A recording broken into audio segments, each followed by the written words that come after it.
Hey everyone, I think we're What's live up? right now. Yeah, I think Perez might be having technical difficulties, but I'm Uh-oh. Mike. This is Rashad. We've got Perez and Big Rob Theory when they join whatever's going on. Yeah, I think your mic's muted, Perez. I think your mic. You have to unmute your mic. Yeah, Rashad, I think it's just me and you taking the stream. Okay, hold on. You guys hear us now? Yeah. I think your Yeah. mic All was right. muted. Yeah, no, the whole thing froze on our end. Like as soon as I started the countdown, and it just classic Anthony A. Perez fashion here on the channel, guys.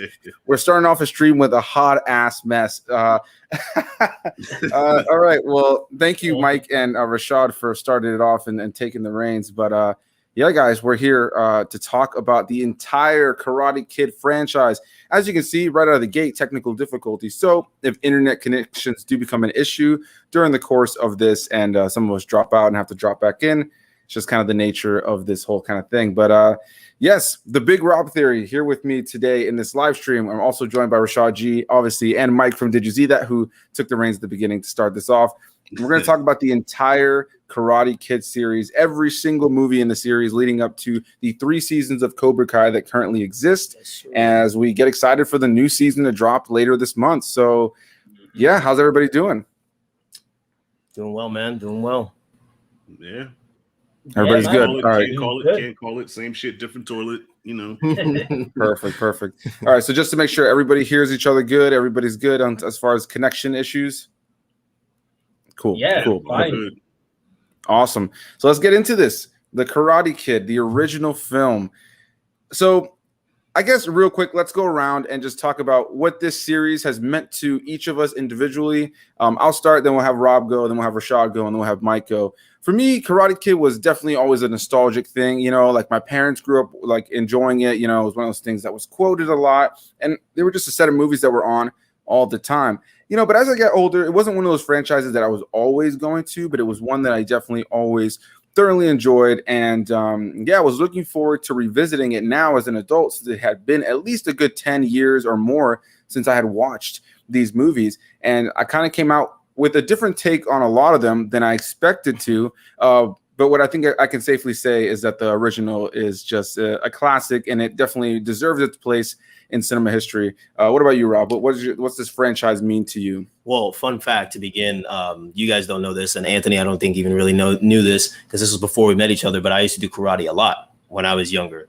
And I even did a couple competitions and stuff. And this is back when Rob was a little bit chunkier and, you know, a little bit more dweebish. So I wanted to do karate, you know, to be fit in with the cool kids and just learn how to do stuff. So the Karate Kid was very connecting for me. It was really something that I just really understood, you know, with the whole bullying and everything. So the first movie was really, really amazing to me and had great nostalgic value. And then, you know, I got my opinions about the other movies and, you know, not so much, but overall, it's just the whole idea behind the Karate Kid is just really a dope concept, you know, and it's just, I understand now why it's held its value over time because it's just great nostalgic value, you know? Yeah, for sure. What about you, Rashad? Yeah, this franchise is like everything to me. That first movie, you know, I stood up to my first bully after watching that first movie. I tried the crane kick in the schoolyard. It didn't work. I got my ass whooped, but I stood up to him. He respected me after that. And like Rob said, I did try to take karate because of the movie, but I went to the dojo and I saw how hardcore those guys were. It was nothing like the movie. And I chickened out. I never did it. So yeah, I didn't finish either, yeah, man. I was like, wait a minute, this is not wax on, wax off. I'm out of here. But yeah, I love the first movie. Like I've watched that I don't know how many times, and I can watch that first movie like, you know, and so many times and not get tired of it. Now the sequels is not for everybody, but to me, I love the sequels, even the third movie, which a lot of people shit on, and I will never argue that it is a good movie, but it is a guilty pleasure of mine, you know. But yeah, I love the franchise, man. It's one of my favorites, except for the latter 2 movies that shouldn't count. And I'll leave it at that. I'll leave it at that for now. All right, what about you, Mike? Yeah, so my experience on like the Karate Kid in general is very completely different to all you guys. So I actually watched Cobra Kai first, then the Karate Kid. Now I only watched like the first 2 seasons at this point. The third season wasn't out, so the Karate Kid for me, I didn't have that nostalgia like you guys had, and watched it maybe as a kid or introduced to you by like a parent, for example. So my experience is a little bit different. So I think for me, I think the movies kind of helped. Well, obviously, the series elevated the movies, but at the same time, I was like, wow, so these movies, this is what happened to get to Cobra Kai. And yeah, I don't know. I guess I just had like a different experience to you guys, but honestly, huge fan of the series. Got my signed Johnny Lawrence and Ralph Macchio Funkos back there. Yeah, just honestly, just love the series, and I'm absolutely hyped for number 4. But talking about the rest of the Karate Kid movies, in the last week I've watched the Jackie Chan Karate Kid movie, and I've watched the Hilary Swank one, and yeah, I can't wait to get into those disasters. Oh God! All right, so this is gonna be fun. Let's get into the first one. Right out of the gate, amazing film, directed by John G. Avildsen. This is a great movie. You got Ralph Macchio as Daniel, Pat Morita as Miyagi, Elizabeth Shue as Ali, Martin Kove as Kreese, Randy Heller as Lucille, William Zabka as Johnny. I mean, the list goes on and on and on. The casting, just the movie in general. When we were watching it again, and we watched it with my fiance Haley, when we were all watching it, we were just so like hyped on it again. When you go back and revisit a good fucking movie that you're like, this is just a good movie. And like about halfway through, we all looked at each other. I think we had to pause because somebody had to pee or something. And it was just a moment of like, man, this is so good. Like, this is just such a good movie. And I wish I could say I felt that way about the other films. Genuinely, I'll just go ahead and start teasing it right out of the gate. The second and third one for me are such disappointments in so many ways because of how good this movie is to me. I think my only biggest complaint about this first one, there's going to be a cheese element that's going to feel like of its time. But I think my biggest complaint is really more that Ralph Macchio, though he is really good in this movie, like I really enjoy him in this movie, he just couldn't they have like put him in some sort of like training? Like, couldn't somebody have told him at least how to stand or something? When he's fighting at the end, after a whole movie of training and stuff, he just feels so, what's it called? He just feels so like unathletic. You know what I mean? Like, so he just doesn't feel like I never buy him in the series. And I think that's just like a Ralph Macchio thing. Cause even into Cobra Kai, and we'll get into that, he's much better in that show, but he always feels like the more like kind of like stilted, kind of like stuck of the ones who are fighting. He never really feels like he's comfortable fighting. But that's my thoughts on the first movie. Let's go the opposite direction this time though. And Mike, let's get your thoughts on the first Karate Kid film. Yeah, I've got to just say that I think it's mostly perfect casting. Just, I've watched that movie back a couple of times, and before the stream I actually watched the recap of the full thing. And yeah, man, as I say, like, I watched Cobra Kai before watching the first Karate Kid movie. So for me, when they showed those highlights in the season 1, I was like, okay, well, what's that kind of referring to? But I guess as a newcomer, you could watch that before going into the Karate Kid movies.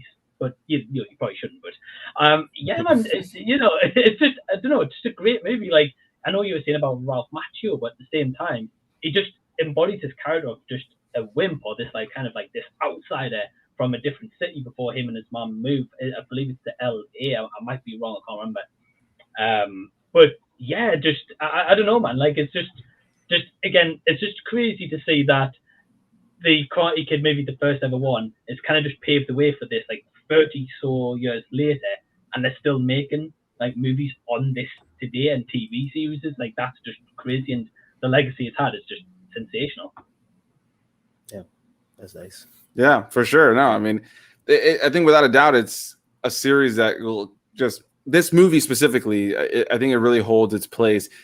I get what you're saying. I think that Daniel's son definitely, I said Daniel's son, but Daniel is definitely like Ralph Macchio. The character's supposed to be like kind of a wimpy kid that comes around. I just think that like at the end, he just like, there's just times, especially I think more where it disappoints me is with the sequels, because now he's had time with Miyagi, but he just never looks like anybody said like, yo, like, let's get you to have a real fighting stance. Like your arms look like noodles in every scene. I clicked that a moment ago, and that took forever to pop up, which just popped up there. But yeah, Dave's in here watching us, and coming from Mike a little heavy there about the remake. Rashad, let's hear from you about the first film. Yeah, the first one was lightning in a bottle, man. Like, you're never gonna, like, even with the Cobra Kai series, like they just really enhanced the movies, but you can never recapture the magic that was that first movie. And to go back to what you said about Ralph Macchio, you know, Daniel, I think they purposely did that to have him real awkward, because you got to think he just learned karate 3 months ago. Like, they went to the dojo and dropped the challenge with Kreese, and then it was like a 3-month time period between that and the tournament. So in 3 months, of course, you're gonna be all not there, you know. But I think that was the whole point, to make it like there's no way that this wimpy, awkward kid can beat these guys that are hardcore. You know what I'm saying? Like a true underdog story. Like Rocky had no business beating Apollo in the first 2 movies. I know I'm referencing Rocky. But yeah, I think they did that purposely. Now, the first time around, yeah, I'll give it a pass. But I will agree, by the 3rd movie, Daniel should have been a fucking expert. By the 3rd movie, he's still getting his ass whooped. So yeah, that's my complaint with the sequels, is that Daniel really didn't. He never progressed, you know. And being that he's Miyagi's only student, they have so much one-on-one time. He should have been further advanced than what he was. But that first movie, I give a pass to. But yeah, man, lightning in a bottle. Everybody killed it. You know, Pat Morita, he was up for an Oscar, and I forgot who he lost to. But and a little trivia here: Pat Johnson, who worked with Bruce Lee and Chuck Norris, he was in Into the Dragon. He actually trained Pat Morita and Ralph Macchio separate from the Cobra Kai. So he taught Pat Morita and Ralph Macchio the softer, not the softer side, but the more like delicate side of karate, like the more zen side of karate. Where with the Cobra Kai, he trained him in the more hardcore. So they strategically trained him to fight the way that they did in the movie, you know. And interesting. Yeah. And as far as acting goes, yeah, that's as good as you're gonna get from Ralph Macchio, the first movie, and now Cobra Kai. You know, each movie, the performance got worse. You know what I mean? But yeah, that first one, crazy. Like my son, he's 5 years old, and he does. You know, everybody imitates that crane kick. Such an iconic moment, such an iconic kick. And you can't top that first movie. I don't give a damn what they do. Yeah, no, for sure. I agree. You know, look, yeah, you're right. Maybe it's more the sequels where I just feel like, dude, like, come on, like, you're training under Miyagi, like, kick someone's ass, like, at somewhere in the first half of the movie, like, he gets his ass kicked so much, and it's not even a matter of him still losing in these matches. It's that he would like get destroyed, and it's like, dude, like, are we at square one at the beginning of every movie with this kid? But either way, yeah, I think without a doubt that first one's great. Rob, let's hear your thoughts on the first one. Well, I think all of us pretty much agree on one unifying factor, and that is about Ralph Macchio's acting. I mean, it's iconic. You know, I don't like literally the first movie, the acting was pretty good, on point. Second and third movie, caca, and then literally in Cobra Kai it got better. Like, you know, obviously, like, I can feel more from Ralph Macchio in Cobra Kai, but it's still pretty much the same thing.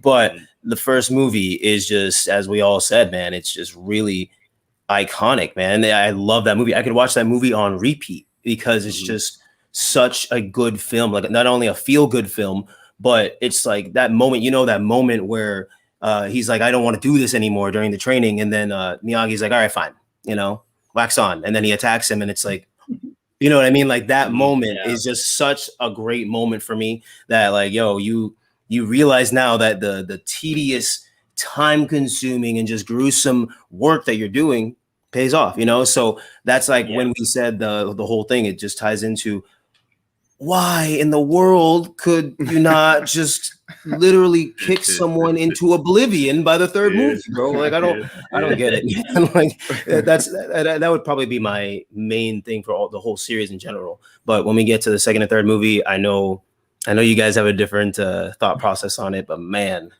I just, man, I don't know. That something else for me. But yeah, no, I would have to say that I really wish that Ralph Macchio did at least, you know, have a better stance instead of the, you know, maybe like a this or something, bro. I don't know. Wait, Rob, how you do it the first time? Do the first one again. How you do the first one?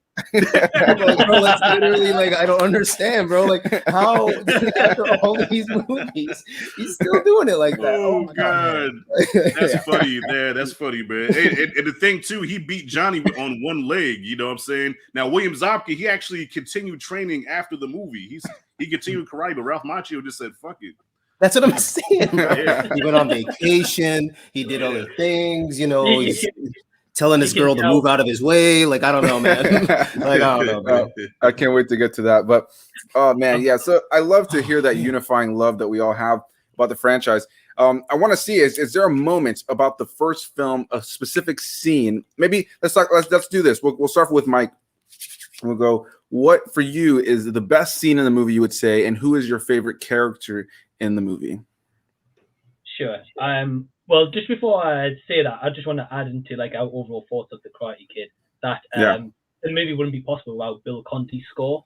Like that, like score itself is just like so just you know, everyone loves that score about the movie. But yeah, man, to answer your question about the best scene, that's a tough one. I would say the wax on, wax off with Miyagi and Daniel, because that is kind of like the start of that blossoming relationship that we're going to see throughout the 3 movies. Then when Daniel pays respect to Miyagi and Cobra Kai, and yeah, just like that scene, like as Rob said, put it perfectly. You know, like if we were in a position of Daniel LaRusso and we were getting trained by this old man, and we're thinking, well, why did you get me to wax his car? And you know, like these techniques are going to be thinking, well, this isn't karate. I'm pretty much just doing like slave labor for this guy. And I think it's just that realization and that piece, you know, wax on, wax off, and how pivotal that's become and quotable throughout the years and still is now in Cobra Kai. So I would say that is my favorite scene. And in terms of the first movie, my favorite character, Mr. Miyagi.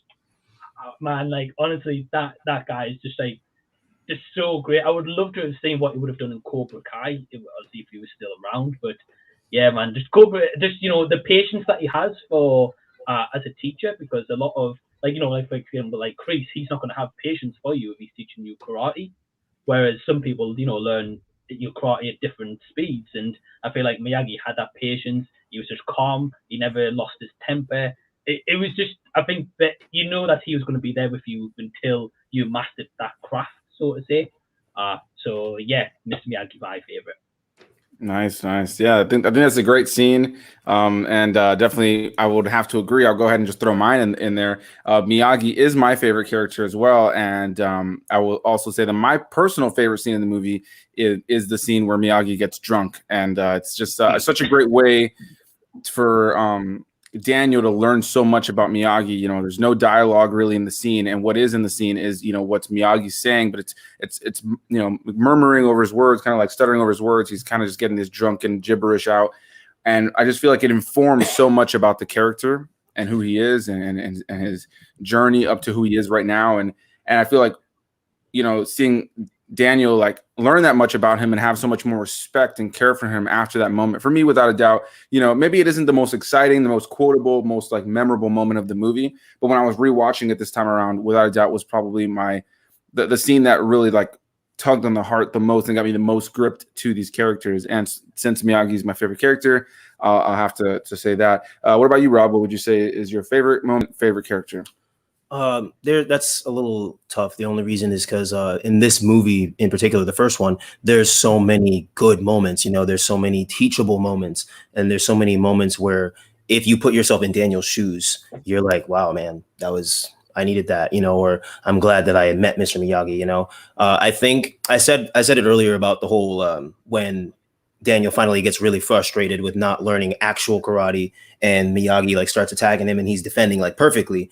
That's one of my favorite moments. But I think I was just thinking in the competition when before he fights Johnny, when Daniel gets hurt and he gets into the room, and you know, Miyagi's like, oh, you shouldn't do this or whatever, and then Daniel's like, you know, I gotta do this, you know. And I like that moment because it's just like, you know, I don't care if I have one leg, I don't care if I'm in pain, I need to go prove myself, and I need to prove that you're not going to take me down, or I prove that you're not going to, you know, make me afraid anymore. Like, I'm not afraid of you. And that's such a telling thing for me, because it just goes back to the whole bullies, you know, like I'm pretty sure all of us at some point have been bullied in some way, form, or fashion. And it's just that movie just really captivates the whole standing up to bullies, you know. And I just love that moment of him being like, you know, limping in and, you know, getting ready to do his thing, you know. As far as my favorite character, I don't want to sound, you know, samey as all of you, but, you know, Mr. Miyagi is just really dope. You know, he is just a great person And I love that actor, and the way how he fits into that role is just iconic, man. Oh man, I love these movies. Well, yeah, no, for sure. That's a great one, man. That's a great scene to pick, and I love that we all kind of have something different. I'm curious, Rashad, what about you, man? What's favorite scene, favorite character? Well, first of all, was Johnny really the bully though? You see, okay, wait, we're gonna get on that. Danny was pushing up on his girl, man. Danny was pushing up on his girl. You know. But yeah, like Rob said, it's so hard to choose because there were just so many great moments in the movie. But when I was a kid, my favorite scene was, of course, the montage. You're the best around. Love that. Love that. You know what I'm saying?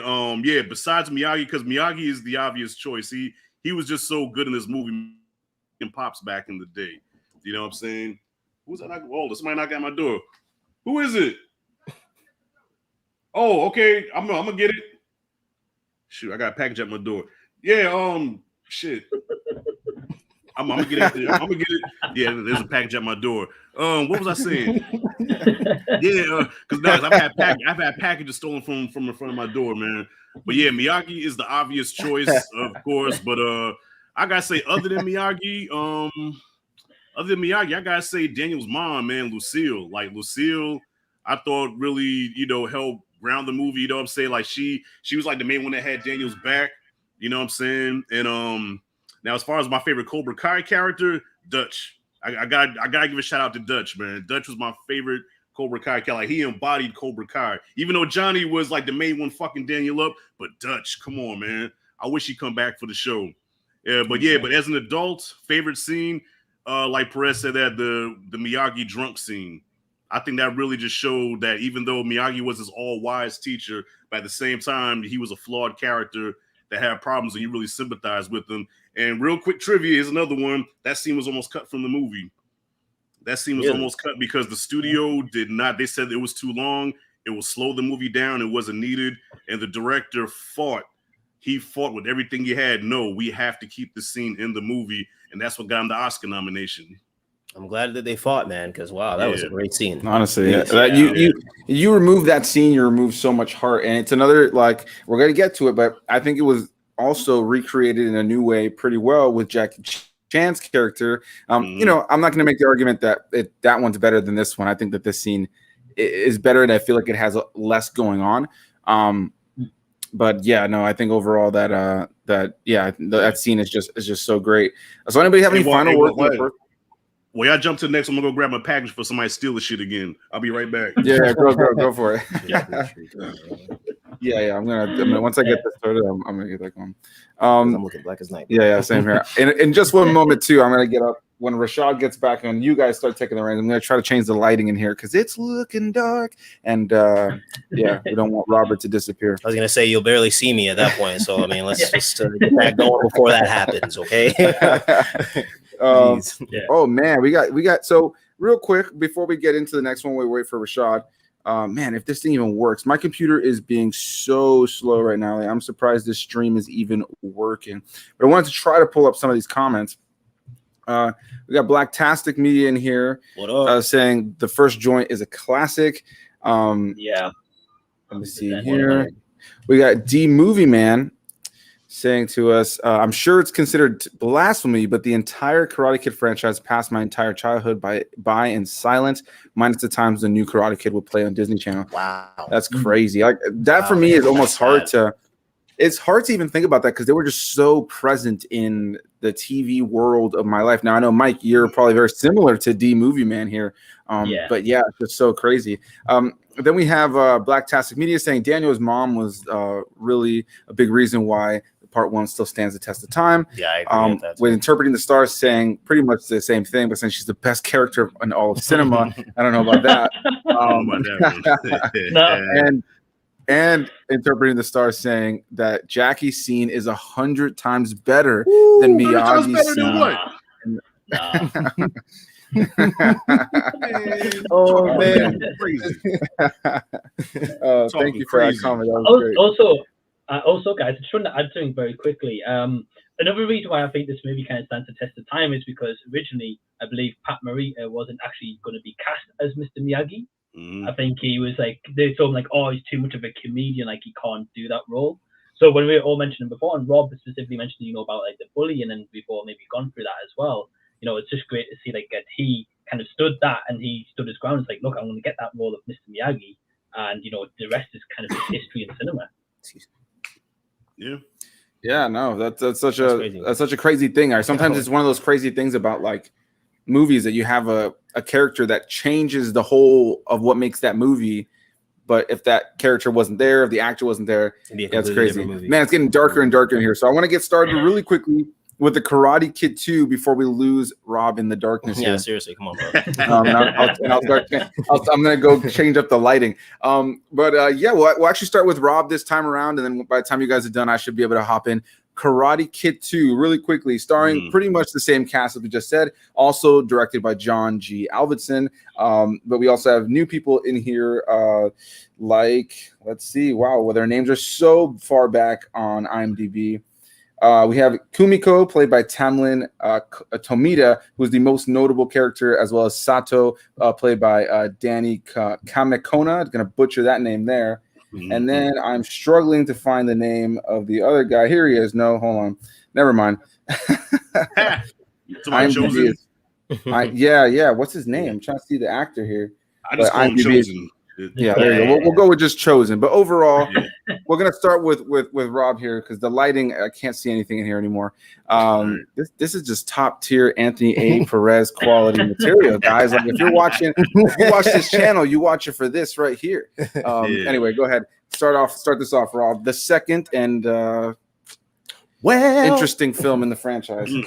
All right. So honestly, okay, I don't even know where to begin. First of all, Kimiko's hair, man, I don't know what the costume design people were doing, but that hair was looking whack the whole movie. I don't know what they did. They butchered her. But when it comes to like the story and everything, I mean, it's the Karate Kid. So, wow, man, you can really see me now. It's the Karate Kid. So, it's going to be nostalgic. It's going to have good value to it.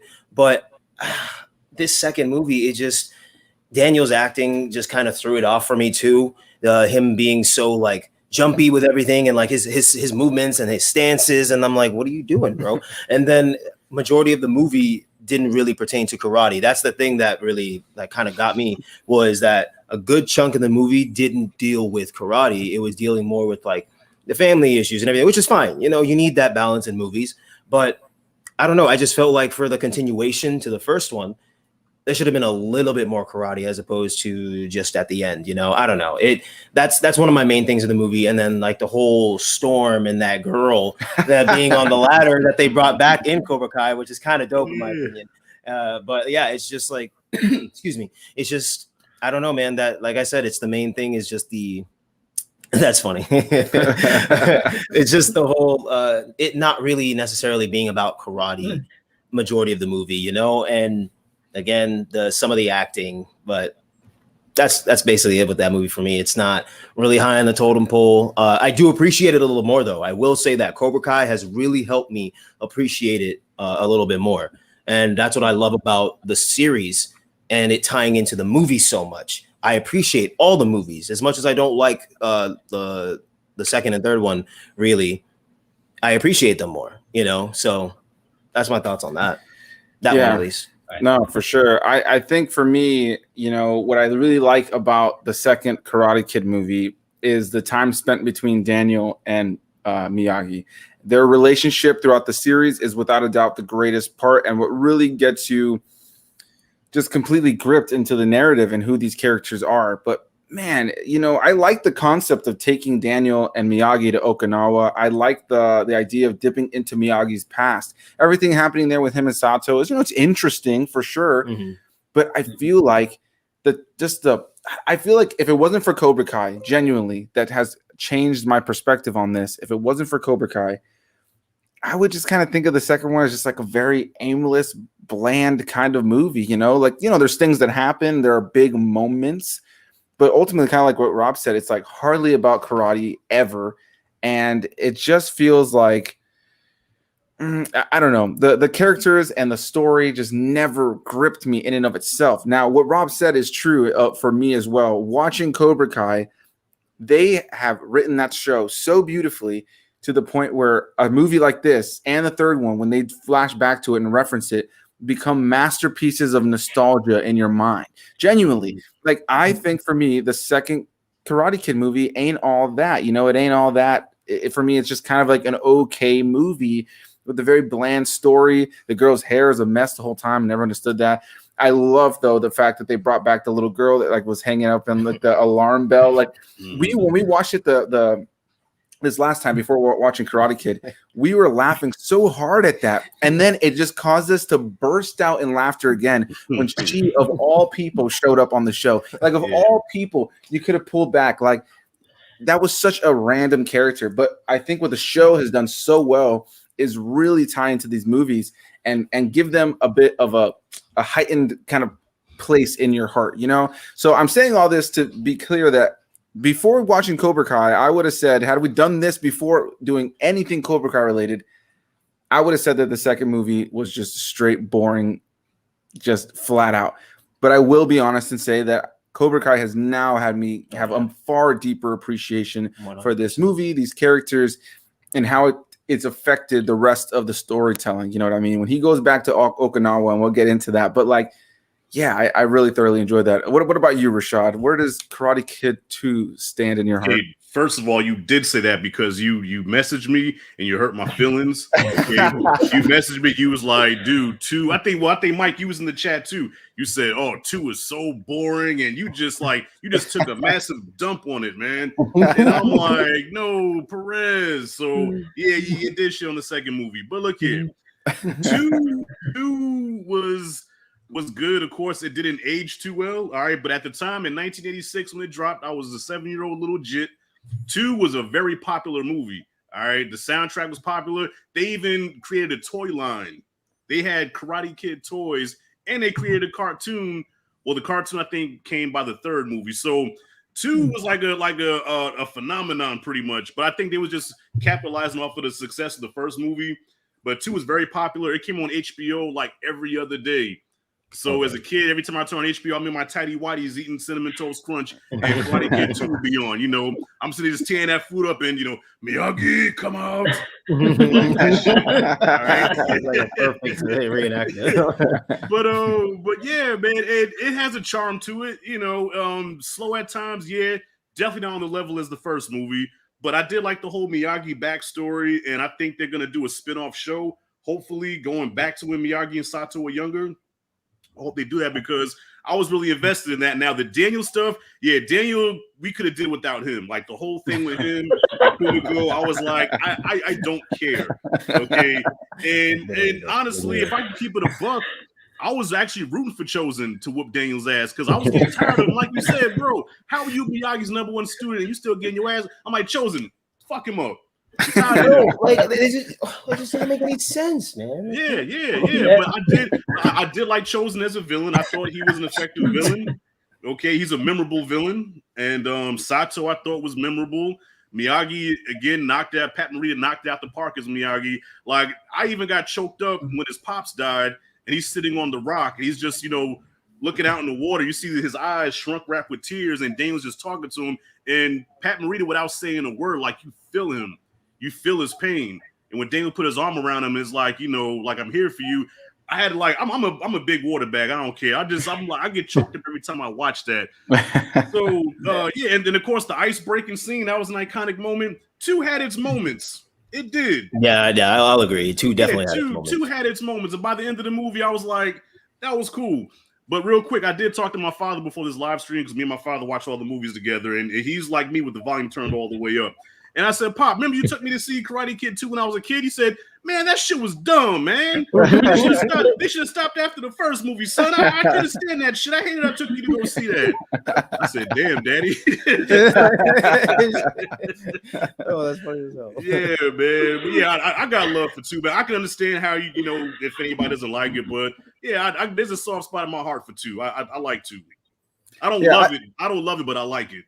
I'll definitely say that, like you said, it has its moments. And like I said, a lot of the Miyagi, Daniel moments for me will really shine. Mm-hmm. And so anything that has to do with like something that Miyagi's teaching Daniel, I think in all the movies is usually well done. It's all the Right. filler crap in between of what Daniel's doing, running around with this chick who doesn't have a brush the whole movie, and Honestly. you're just like, like, come on, like, what are we doing? Why are we wasting our time with this? And then there's, we get karate going in the last 10 minutes of the movie. Yeah. I'm like, I haven't really cared about like anybody punching anybody this whole time. If anything, I want to punch myself to knock myself out in this movie. Like there's a point of which how boring it is for me. But now, definitely want to hear what Mike has to say about this one. Oh, here we go. Well, let me just start by saying that you've already guys have touched on, Cobra Kai making these movies special. And we all know the moment that Rashad is waiting for is for Jaden Smith to show up in Cobra Kai, right? Yeah. Yeah. Man, you know what it is? I'm going to be honest. I actually really enjoy this movie. I'm not going to say by any means it's amazing, or anything like that, because it certainly has its good moments and it certainly has its bad. When you mentioned about the Ralph Macchio running around, it kind of felt like Marty McFly in Back to the Future, but he's in Karate Kid, because Michael J. Fox is known for running around in all of his movies, and I felt like Ralph Macchio was trying to do that at the same time, and it just didn't work. Yeah, that's a good comparison. Wow. I never thought about that. That's a good fucking yeah, honestly, I was like, oh, wow, he's actually really correct. But no, like, it had its moments. Like, I respect number 2 that it tried to do something different with the franchise. Like, I mean, as Rashad said, it probably was to try and capitalize off the first movie. But yeah, it wasn't all about karate. It was about building those relationships, which again was good. But at the same time, you're right. There's just no karate. Why was it called the Karate Kid Part 2? It should have just been called The Kid Part 2, or I don't know, something just like that. So no, man, like, oh my god! Yeah, Kumiko was taking in no acetals. Yeah. Oh, I'm dead. Everybody was like, "Wait, what?" Oh my gosh, that's hilarious. I don't know, like, one thing that still, impresses me is that Ralph Macchio was able to pull some chick in every single Karate Kid movie. Bro.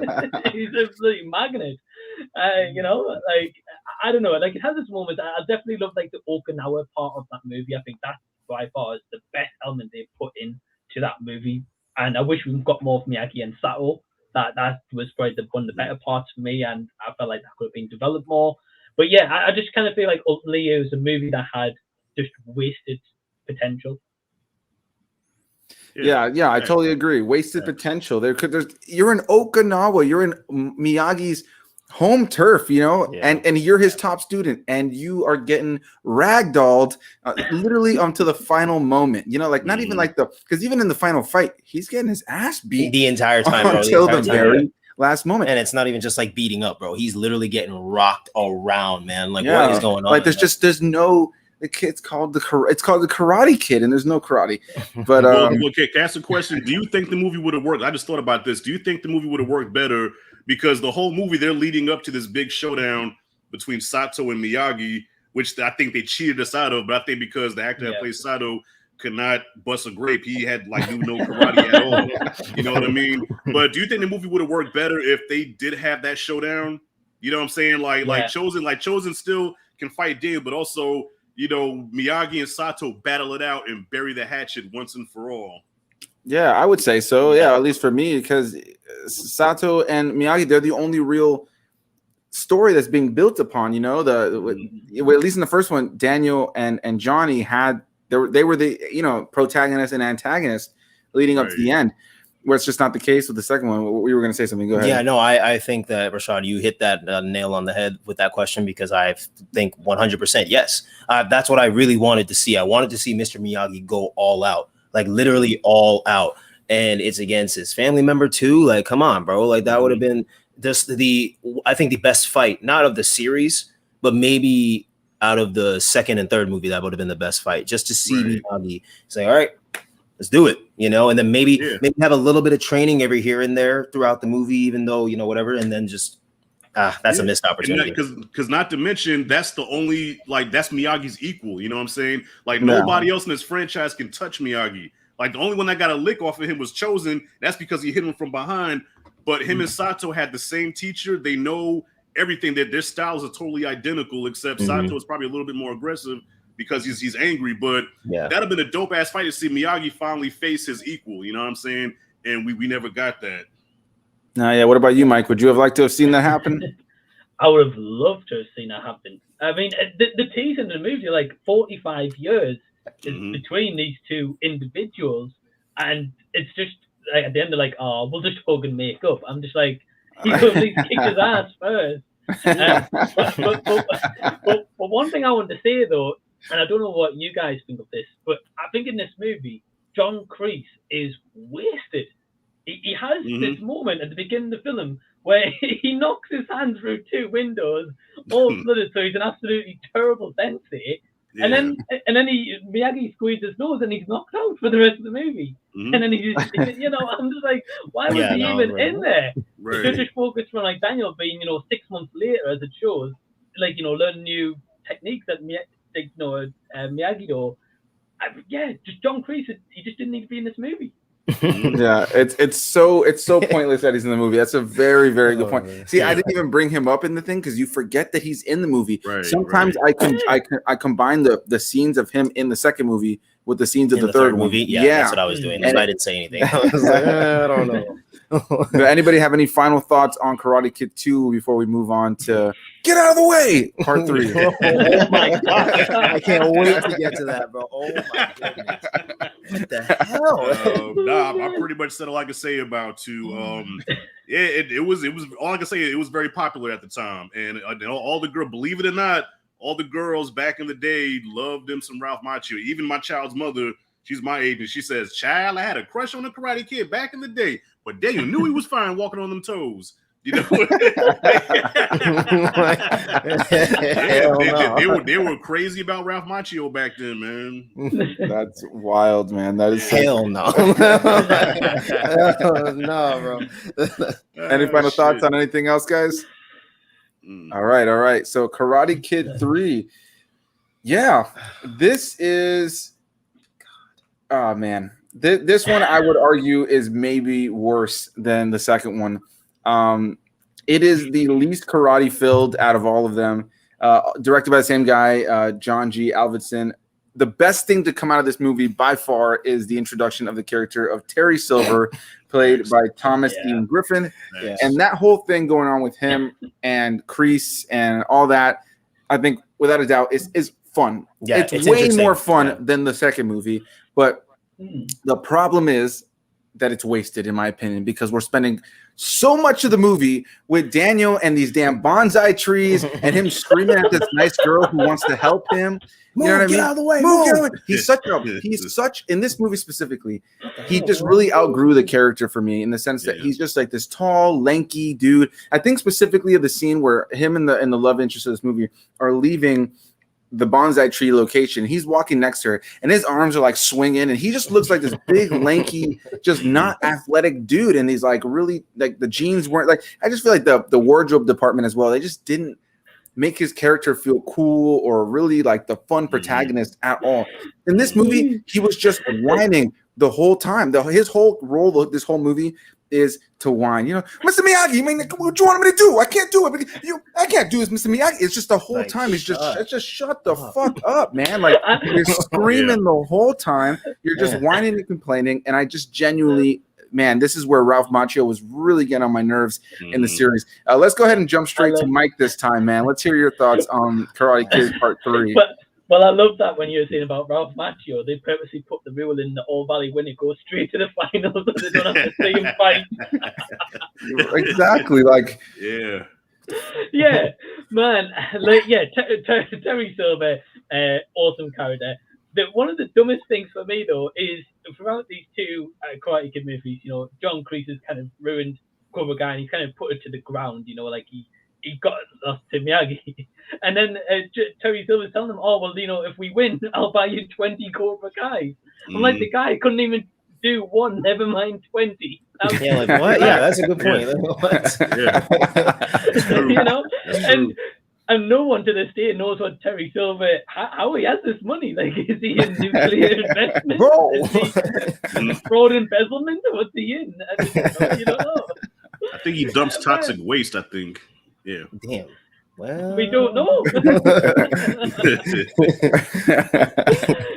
Yeah, I don't know. Like, you know what it is? It has its promising moments. Like, I like Terry Silver. I like, to an extent, Mike Barnes as well. Like, they definitely could have utilized them more. I like that. But yeah, like the whole bonsai tree thing. I thought, okay, cool. You know, at first when it first comes on, I'm like, you know, okay, like where they're gonna go with this Mr. Miyagi having his own shot about bonsai tree. But not once in any movie does anyone say, I really want a bonsai tree. Let's go to this shop. no, like no, I don't want a let's go- bonsai tree. Oh, yeah, or like let's go to Resident Miyagi's house to go get a bonsai tree. Right. You know, like no one says this. So it's kind of it's like they've not really learned from number 2, and then they put this into number 3. And I just think at this point, John J, I was just like, ooh, money. I really don't know. Yeah. Oh my god. Oh man, what about you, Rashad? What are your initial thoughts on Karate Kid Part 3? The only thing in 3 that works for me, the absolute only thing in Part 3 that works for me, is when Daniel jumped ship and went to Cobra Kai. I thought that was like the only thing they did different was to have him work with the enemy, you know. But there was so many things wrong with this movie and so many different levels. First of all, Terry Silver's supposed to be a millionaire, a billionaire, or whatever. You know, he's this big mogul, right? What billionaire do you know has that much time to cook up this diabolical plan to fuck with this old man and this kid when he has billions of dollars to make? But he takes his full attention to focus on Daniel and Miyagi. That made zero sense to me. But I did like the fact that, you know, Daniel, for the first 2 movies, he was programmed to be Miyagi-Do, like the Zen part of karate. And now he's learning the more aggressive side of it and getting in touch with his more aggressive side, which we see a little bit when he goes to the club and he snuffs that guy right in the nose and said, for once, Daniel kicked a little ass. Holy shit. Honestly, he didn't get bullied. You know, I think I like Daniel in Cobra Kai. And yeah, Terry Silver's definitely the highlight of this movie. And he's so over the top and cartoonish, where the appeal of the Karate Kid movies is they're called the Karate Kid, but it's more about the characters and the relationship as opposed to the karate. But by the time 3 comes around, Terry Silver's a full-out cartoon villain. Like the maniacal laugh, like, what? I like that, Johnny. Make his knuckles bleed. Yeah, grow up like kill me. I'm like, okay, as a 9-year-old, I thought 3 was cool, you know. But even back then, I didn't like Daniel. I like Mike Barnes. I like everybody except for Daniel. And even back then, when Daniel was getting in Miyagi's face, like, man, you know, if you're not gonna help me, don't give me a hard time about it. Okay, you got it. I said, Miyagi, slap him. Bro, like, clean his clocks real quick. Yeah, think about it. Like, this is Mr. Miyagi. Can't nobody touch him, but yet you let this boy get in your face like that. I wish I could go to my. No, I don't wish, but if I ever raised my voice to my father like that, even now, as an over 70-year-old man, my father will slap the shit out of me. You know, Miyagi should have dogged Daniel for that, man. But yeah, man. And as far as Mike Barnes, he's a throwaway villain. He was just somebody that he was just a bad guy that they needed to put in there to rival the toughness of Johnny and Chosen. Okay, we have to have somebody bigger and badder than Johnny and Chosen, which, you know, yeah, he was Daniel's toughest opponent because Daniel couldn't do shit with them because technically Daniel lost the tournament because Mike Barnes could have beat him at any time. Oh, yeah. But it was Terry Silver's diabolical plan to, you know, you gain a point, you lose a point, keep it 0-0, and then sudden death comes. That's when, you know, I want him to suffer. I want him to experience pain, all that bullshit. But Mike could have easily took Daniel out, you know. So, three was it's a low point. Yeah, but besides Daniel jumping ship, other than that 3, you could just take in Kobe in the trash. Yeah, I agree. That stuff with Terry Silver was definitely the better stuff. What were you gonna say, Mike? I was just going to say, I've just thought there as well. I love the thing that makes Daniel sign the contract to go into the All Valley tournament is him going down a big cliff to grab a bonsai. Yeah. Well, okay. One more thing. Even the love interest, she wasn't even a love interest. And from what I heard, legend has it is that she was written as a love interest, but at the time, Ralph Macchio was married, and I guess he didn't feel comfortable being with this girl while he was married. But then there was another story that said that I guess the actress, she was 16 at the time, and Ralph Macchio was 28. So there was the age gap where he didn't feel comfortable having her as a love interest, being that she was so young. So I guess pick which one it is. But for whatever reason, they wrote her as a friend.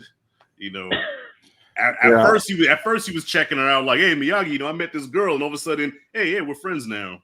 Fuck out of here. Yeah, honestly, bro. Let's roll right into Rob's thoughts. Definitely got to hear what he has to say about this one. Oh shit, yeah.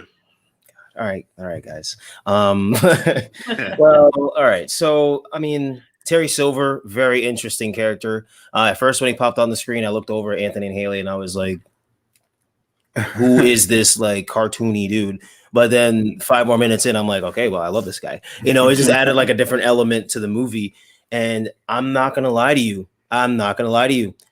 Daniel made me want to hop in the freaking TV and smack him around, bro. Like he's just complaining every 5 seconds, like, and his little like, you know, mannerisms and like constantly complaining to Mr. Miyagi. Oh my god, bro, I just don't understand that. And I do agree with the whole like take him going to Cobra Kai. That I think for me was why I mean we were still kind of invested in the movie.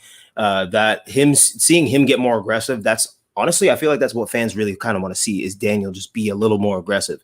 Because if he is, he won't get his ass beat, you know. And at this point, we're still seeing him get his ass beat. So I mean, whatever. I guess he still hasn't learned anything, you know. And then the whole love interest was just weird from the jump. Like every love interest that Ralph Macchio has had in the movies has just been weird. You know, the first one with Ali, great, good chemistry. Kumiko, caca. This girl, I don't remember her name, caca. Like it's just bad, bro. And then how are we gonna take this whole contract thing and then go down a mountain for a bonsai tree and somehow they know how to mountain climb perfectly and then he's pushing her out the way and yelling at her, bro? Like, I don't know. It's just everything just that movie, and it was so undeserved because she's so nice. Yeah, she's really helpful, and it's just I that like we all looked at each other like what are you doing? Like she's helping you, you know. And then what was his name? Mike Barnes. Yeah, bro. Yeah. I'm sorry, I don't know. He didn't really like land it for me either. Not necessarily Daniel's best opponent, and it didn't really fit in because, as we said, that you know he could have cleaned Daniel's clocks in 0.2 seconds.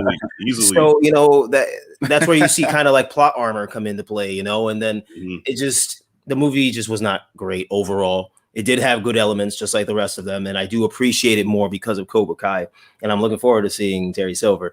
But it just, you know, man, kind of shit the bed there a little bit with some of the things they did. Like, who the fuck cares about like bonsai trees? Honestly, who cares? Like, no offense, but like, who cares? That's all I gotta say. Who cares? Well, the whole thing with the bonsai tree from the beginning was to teach Daniel how to be a visionary. Because in the first movie, it's like, you know, close your eyes, paint a picture, and then clip the tree how you wanted to see. So that was the whole lesson of visualization, you know. But after that, there was no point to the bonsai tree. But can we all agree on this?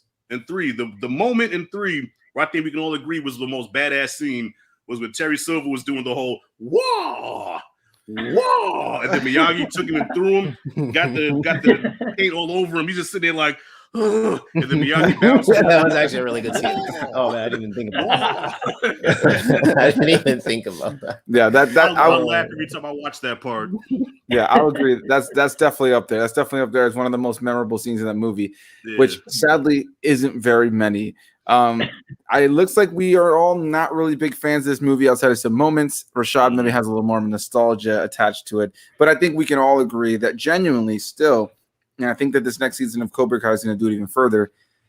These movies have been truly uplifted by the writing given to Cobra Kai and these characters and the ability to expand the narrative. So, hey, I'm going to give it to the people that are part of Cobra Kai for really just being able to make my opinion of these movies when I first watched them to now just be so different because of Cobra Kai. But without further ado, let's get to the next Karate Kid. Once again, starring Pat Morita as Miyagi, as the only real returning character to the series, with Christopher Kane in the director's chair. We have our main lead in the film being played by Hilary Swank. We also have Michael Ironside, Chris Conrad, Constance Towers, and Michael Cavalieri, I believe is how you pronounce his name, in this film. And I want to start with Mike again this time because this was Mike's very first time ever watching this movie. I think it was yours too, right? Oh, man. All right. So we're going to come back to Rob. Let's start with Mike, though. Let's hear you. I know that you just watched it just a couple of days ago. What are your thoughts on the next Karate Kid, the soft reboot of the Karate Kid franchise? Just go ahead and give John G. Alverson an Oscar for Karate Kid 3. Man, honestly, bro. Man, you know, I'm going to say again, I think in this movie there had some potential underlying under there. Like, I loved at the beginning of the movie where they honored Miyagi with like the military award, I believe it was. Mm-hmm. I was like, okay, cool. You know, like I was like, wow, that's a cool intro. At least to honor Miyagi for kind of like his, you know, being like a war veteran as such. At least to give him a bit more backstory as well to add to that. I was like, okay, great. But then we get Hilary Swank, who's literally just a female Ralph Macchio, running around, you know, but this time chasing a bird. Of all things. It's like the Bonsai Tree Part 2. You know, I'm like, what's going on? Oh, man, like, you know, I think Hilary Swank, I think if she was to go into Cobra Kai now and return, I think it could probably justify her character and definitely redeem her a lot more. But if she's only in this out and alone, yeah, like Miyagi is the only one who saves this movie. Like by the end of it, well, actually, to be fair, like Eric McGowan, he wasn't too bad. Like the love interest, like him and Miyagi were probably the best bits. But besides that, yeah, just pile of shit. Yeah. Before we hear Roberts, what I'll say really quickly is, for me, I think that this is a better Karate Kid movie than the second and the third one. Oh no, hell no. No. I don't really think the second and third one are really that good at all. Like I was just talking about, they have their moments. Nah, bro. But I found this one to just be a little bit more refreshing than those. It felt a little bit more similar, not nearly as good, but more similar to the first, which a little bit more focused on a character who is learning karate for more of the movie than Daniel is doing anything karate related. Like I'll take this Hilary Swank film over him, you know, opening a bonsai tree shop any day of the week. Like it's just there's nothing to get around that. Yeah, you know, Hilary Swank doesn't give like the greatest performance in this film. She was a young actress, but she's grown to be such a great actress since then. And kind of like what Mike said, if she was to appear in Cobra Kai, I truly feel like it would be like, to see an actress of her caliber appear on that show playing that same character, the heightened material they can give her, you know, on top of just being able to see her meet Ralph, you know, to be able to have her meet Daniel and have these two Miyagi, like, you know, students get to meet, I think is great. Overall, you know, it's just like a pretty generic, like school drama karate movie that, you know, just happens to have a bird at the center of it and, you know, some assholes and a teacher. It's not great by any, it's not great, but I genuinely found myself more enjoying that one than I did the second and third one. Rashad looks like he has so many thoughts, but I'm going to let you stew on that while you hear the Big Rob Theory's thoughts on it, because this was your first time ever seeing it, similar to Mike. First of all, I just have to say, what the hell, man? Really? Really? Are you serious right now?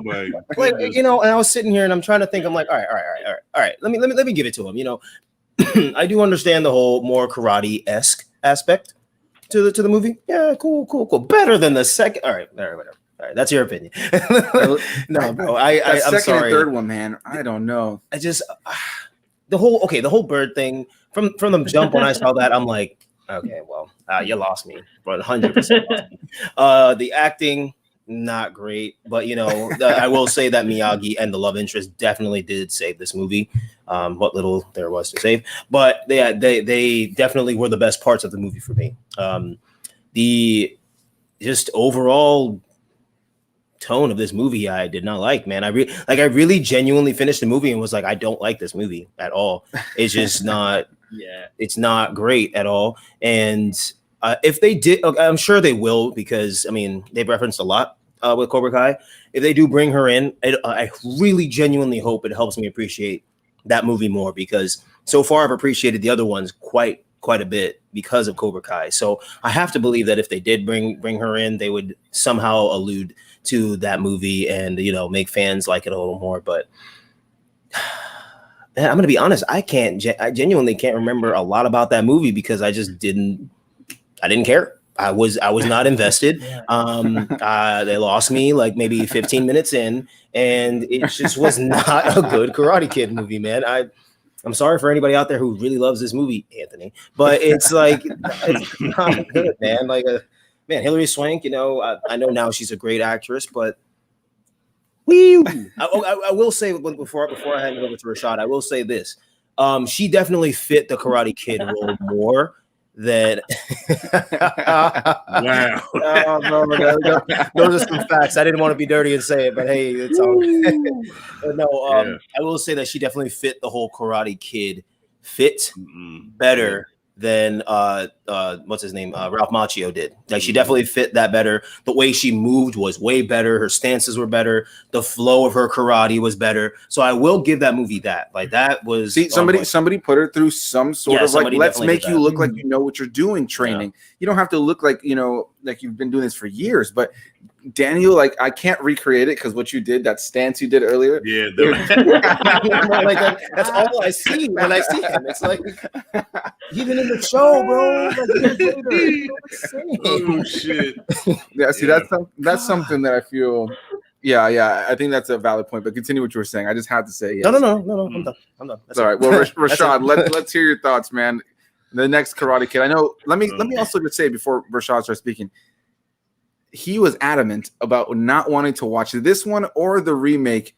You know, like, he was just going to go based on the memory that he had from the first time he saw them, or whenever the last time he saw them a million years ago. I had to talk Rashad into watching the next Karate Kid and the remake for this video. To be honest, bro, after seeing the next Karate Kid, you shouldn't have put him through that. But it's okay. But it's okay. Luckily, they were both on Netflix. For some reason, they took away the original trilogy. Like, they'll bring the trilogy in, and after about a month, they take them away. But those last two just stay on Netflix like flies to shit. I don't understand. But the next Karate Kid, I have nothing good to say about the movie. It played like an after school like special, like something you would see on Disney Channel, like after you get out of school or something like that. It it didn't have that cinematic quality that the other three movies had. Like, you know, we have our opinions about 2 and 3, but at least 3 felt like something you could see at the movie theater. Next Karate Kid was something specifically made for HBO. That's where I first saw it. The appeal of the first movie was that you wanted to see Daniel overcome this obstacle of dealing with the Cobra Kai. You know, you felt for his character, you sympathized with them from the jump. Hilary Swank's character was not likable. She was like Daniel in 3, okay? But that's not how you introduce a character. In the first movie, you liked Daniel. By 3, he was annoying. But from the jump, I did not like her. She was just mean mugging all the time. She was giving Miyagi a bunch of shit. You know, this black tassels with those big ass teeth. Like, come on, I did not like her. I did not root for her. I did not care about her. And even Pat Morita, you could tell he did this like for a check. It's like he wasn't even Mr. Miyagi anymore. He was Pat Morita. He was Pat Morita acting like Mr. Miyagi to get a paycheck. I didn't see Mr. Miyagi in this movie. I didn't see a karate master with endless wisdom. I didn't see that. That's a good point and observation, because I have to agree with that. That's what took me out of it too. Yeah. It just, none of it made sense. And Michael Ironside is what's his name? Dugan, I think his name was, right? Was it Dugan? I think his name was. I think, Dugan. Dugan, yeah, he was a Kreese ripoff. Like, that was supposed to be Cobra Kai. John Kreese, you know, beats up his own students, and the head student, I guess he's supposed to be like Johnny. Ain't no way that boy in high school, man, as big as that motherfucker was, man. He looks like a grown ass man. Yeah, every time you saw him, he was flexing, had his chest out and shit, and, you know, always, you know, the gym is that way. Nah, wasn't buying it. I hated. There was nothing about the next Karate Kid that I liked, and I'm not going to get my pressure up. But I thought I was going to like it, you know, better than I remember watching on HBO back when I was 15. But I hate it even more now. I hate this movie. That's it, and that's all. Anybody have any final thoughts on the next Karate Kid? Trash buckets. Mike, anything on your end? All right. A quick breeze by. All right, let's get on to what I genuinely think fights for the top spot on the series for me in terms of the movies, in terms of the best made film, even though I think the first one is definitely the better one, and I'll always put it at the top. The remake starring Jaden Smith and Jackie Chan, I genuinely feel to be one of the best movies in the entire series.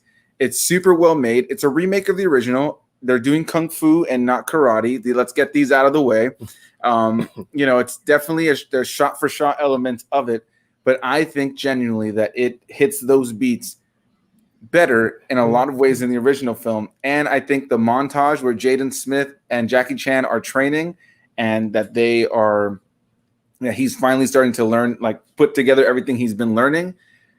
I think that montage scene is the best montage scene in the entire series. We'll start with Rashad this time. I was about to say, can we do let's that? start with Rashad. Let's hear about the remake. All right. Well, as much as I hate to admit it, I don't hate the movie. Okay, and I talk shit about the Karate Kid, the remake, just because it is an exact copycat of the first movie, which I love and adore. So it has that going against it. So I can never give this movie a fair shake just because you copy one of my favorite movies of all time. All right, you fuck with my childhood, and I don't like it. Okay, but I do not hate this movie. I have to give credit where credit's due. It was very well made, very well directed. All right, I think Jaden did, a convincing job at playing a wimpy kid who learns kung fu. He even got abs and everything. You know what I mean? Jackie Chan was effective as Mr. Han. There was a lot of things in this movie that did work. My complaints is that I think it was way too long. They could have trimmed a lot of fat off that shit. You know what I mean? They could have trimmed a lot of fat off. And even the tournament, come on, man. Even though the fights are better, but I guess because I was so connected with those characters in the original movie, I was more invested in that emotionally. I was not emotionally attached to anybody in the remake. So yeah, I'll agree the fights were better, but just an emotional attachment, nah, it wasn't there for me. So by the tournament, I didn't care. I didn't get goosebumps or nothing, And that whole last kick where he tricked the Cobra, that whole tilt the head to the side thing, and then I'm like, that's corny. Come on. Come on, man. It doesn't talk. Say what you want about the first movie, The Fighting. That crane kick, and when that music kicks in, dun, dun, dun, you remember that shit. You don't remember this shit where he goes. Get the fuck out of here, man. That was cool. I gotta give his props though, man. It was all right. It was all right. I'll put it over next Karate Kid. I'll even put it over 3 because I did think it was a better movie than 3. All right. Hey, I think that's 3. Pretty good. 3rd on your list when you were putting it pretty much at dead bottom before when we were talking about it. Yeah. That's pretty good. Mike, I know after watching it, I have a new appreciation for it. Good. See, that's what I'm talking about. That's about where I would think it's going to be. Now, of course, I know that element of like, it's something that like you almost feel like ruined your childhood or stealing from your childhood. I feel like that, like you're just never going to be able to eliminate that part from your heart. I do agree that, again, I think the first one just has more quotable classic moments. Finish him. Put him in a body bag. Put him in a body bag. Points or no points, you're dead meat. Must be taking worm for a walk week.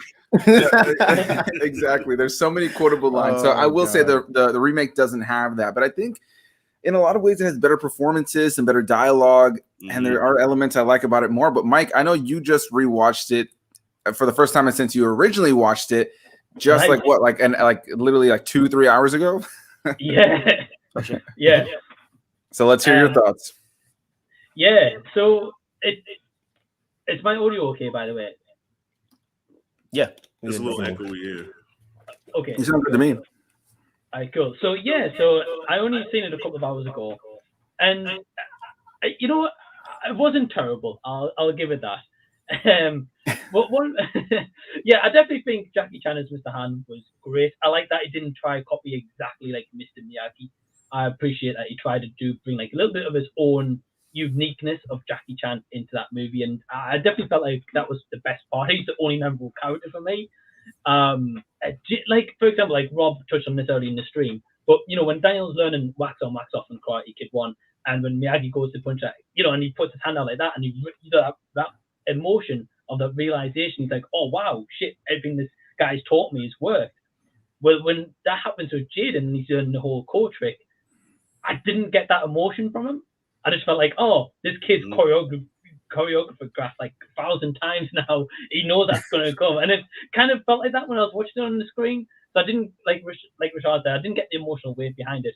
One thing I will praise is though is that it's used like the locations in China like beautifully, like the sets, everything, or just the locations they shot on, beautiful. Like I felt like they really did try to separate itself from the original in that standpoint, and I felt that was definitely one of the best things about the movie.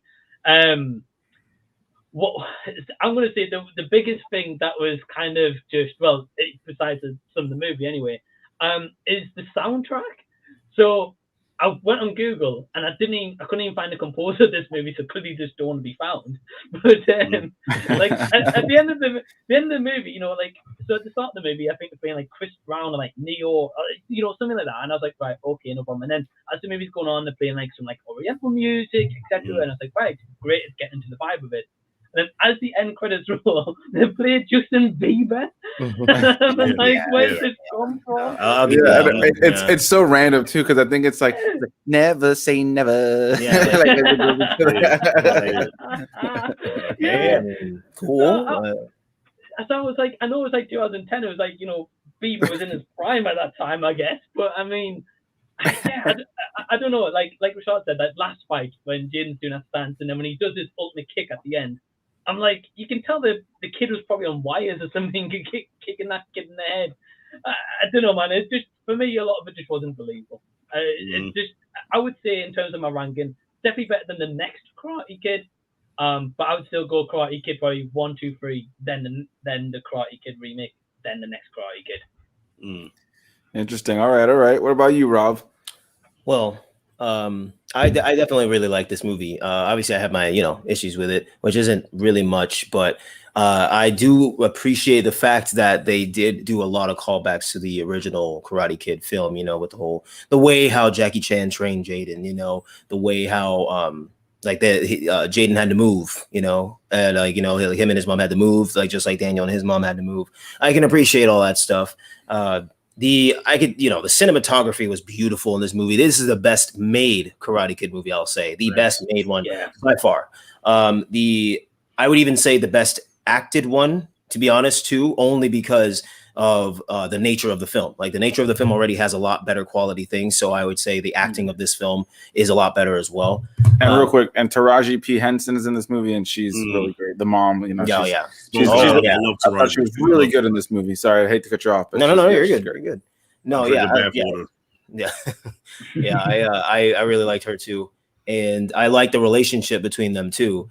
And the relationship between the relationship between Jackie Chan and Mr. Han and Jay or Trey is pretty good. I do like it.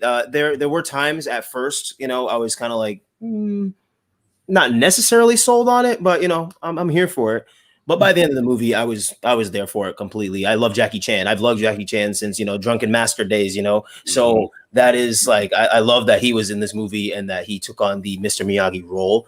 But I love the difference that they brought to the movie in the whole Daniel-san and Miyagi to Mr. Han and Dre, like that. The way how it is, it's just I don't know, man. There's something about this movie that makes me love it so much. I don't know if it's because like they moved from where they were and they, like two black people living in China. I don't know what it was, but it's just the overall thing. And like the fighting was really, really well done. Obviously very, very choreographed.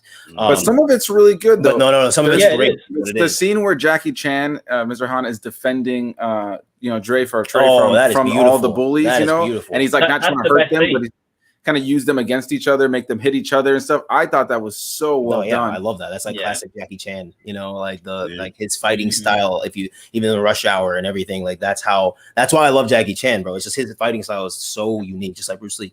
I would say though, there are some things that I wasn't fond of, like the crane kick was cool. Not the crane kick, the sink kick was cool. But I will agree that like the crane kick is the best iconic thing. Yeah. That is the best iconic thing. I won't say that I hated the snake thing. I would say he looked a little whacked out when he was doing it. But it just I do appreciate what they were going for. Something similar that's like an interesting kick or interesting move that was talked about earlier in the movie that was brought to life at the end of the movie. During a competition. But that's probably really it, and then the movie was kind of long. I will say it was kind of long, but I enjoyed it. At first, I was like geeking about that it was the best Karate Kid movie, but I think I was more thinking it's the best made and acted and fighting in a Karate Kid movie. I would say my ranking is definitely like number 1, then the remake, then 2, 3, and then I'm not even ranking the next Karate Kid because Bonzo Beans. So no, like I'm sorry, you can just take that out. But yeah, that I really liked it, you know. I really hope that they do some sort of a callback to Jaden's character, and that even though Jaden is a little, you know, nowadays, but I would love to see that, you know, because the way, like, just think about it, the creators of Cobra Kai, the writers of Cobra Kai, they are geniuses, man. The way how they made that show and the way how they're just blending everything to the originals, you can't tell me that, yes, even if Hilary Swank showed up, I'd be excited because I know that it's going to be good. You know, if Jaden showed up, I'm going to be excited. You know, I'm super stoked to see what they do with Terry Silver, you know, so overall, I really enjoyed the remake, and yeah, I don't really hate much about it. You know, the love interest was not really there for me, to be honest. I you know, I mean, they're young kids, and it was like cutesy. It was cute. It was cute. Yeah, but I mean, I was kind of like, all right. Yeah. I mean, well, even just to take it back to that scene where you said, okay, when Jackie Chan beat the bullies up, right?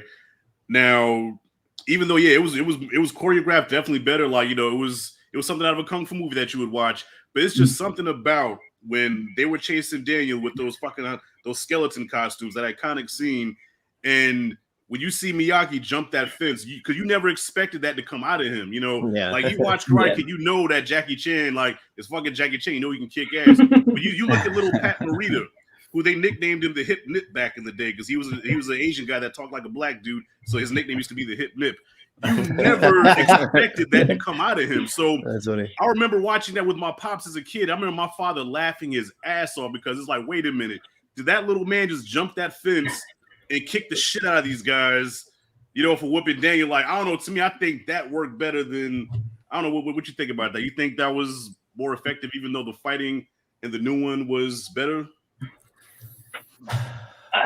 I would say that I think that I get what you're saying. I think that, going into the remake, you already know that scene's going to happen. You know what I mean? Like, you're waiting for it. And when you're watching that scene in the theater, you know, oh, that's exactly what's happening. Like, you know, like, this is the scene we're going to recreate. So there is more of that surprise. And I think that the original has such iconic elements too, because it's got very memorable things going on. You got people in these skeleton costumes. They're on motorcycles. Like, it's just like the dust in the air. There's like an image to it that's so much more memorable than I think, you know, just some people fighting in an alleyway for the remake. Yeah. But I would say genuinely that there was more like, oh shit moments watching the remake than watching the original.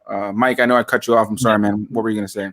No, like, so I agree. I think with the original, and even when I was watching the highlights earlier, like with the original Karate Kid, it felt as if, like, you know, that scene where the skeletons are beating up on Daniel LaRusso, it felt as if, like, the filmmaker at the time was just like, oh, we've got this random field, let's shoot the scene here. So we've got that, you know, like more like raw, kind of like on location. Whereas obviously, you know, the new Karate Kid, it obviously felt more like, right, we've got this set for the full day, we've got this location for the full day.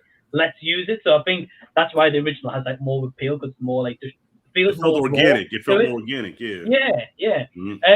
I would say that thing with Jackie Chan. Like, I love that scene when he's taking on the bullies, because it goes to show he didn't have to throw a single punch to like knock them all out. Essentially, you know, like he used them all against each other. So I felt that was like really effective, and obviously it's a longer scene than the original one with, you know, Pat Morita and Miss Miyagi.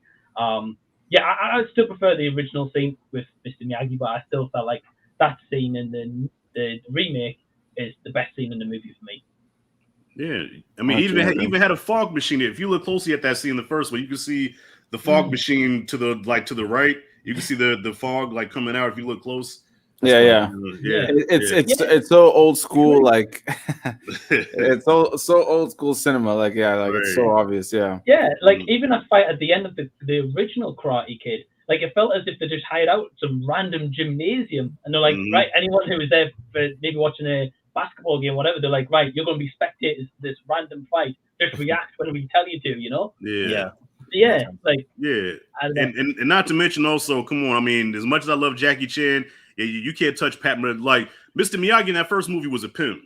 Mr. Miyagi was like even down to him stealing the belt. You know, when he's like, Mr. Referee, yes, it's Miyagi. Yeah, there you go. He's handing the belt to Ali, and I'm like, yo, that was smooth as shit. Yeah, right. And then for Ali to even come in there with them, like, because it was only supposed to be him and Miyagi, right?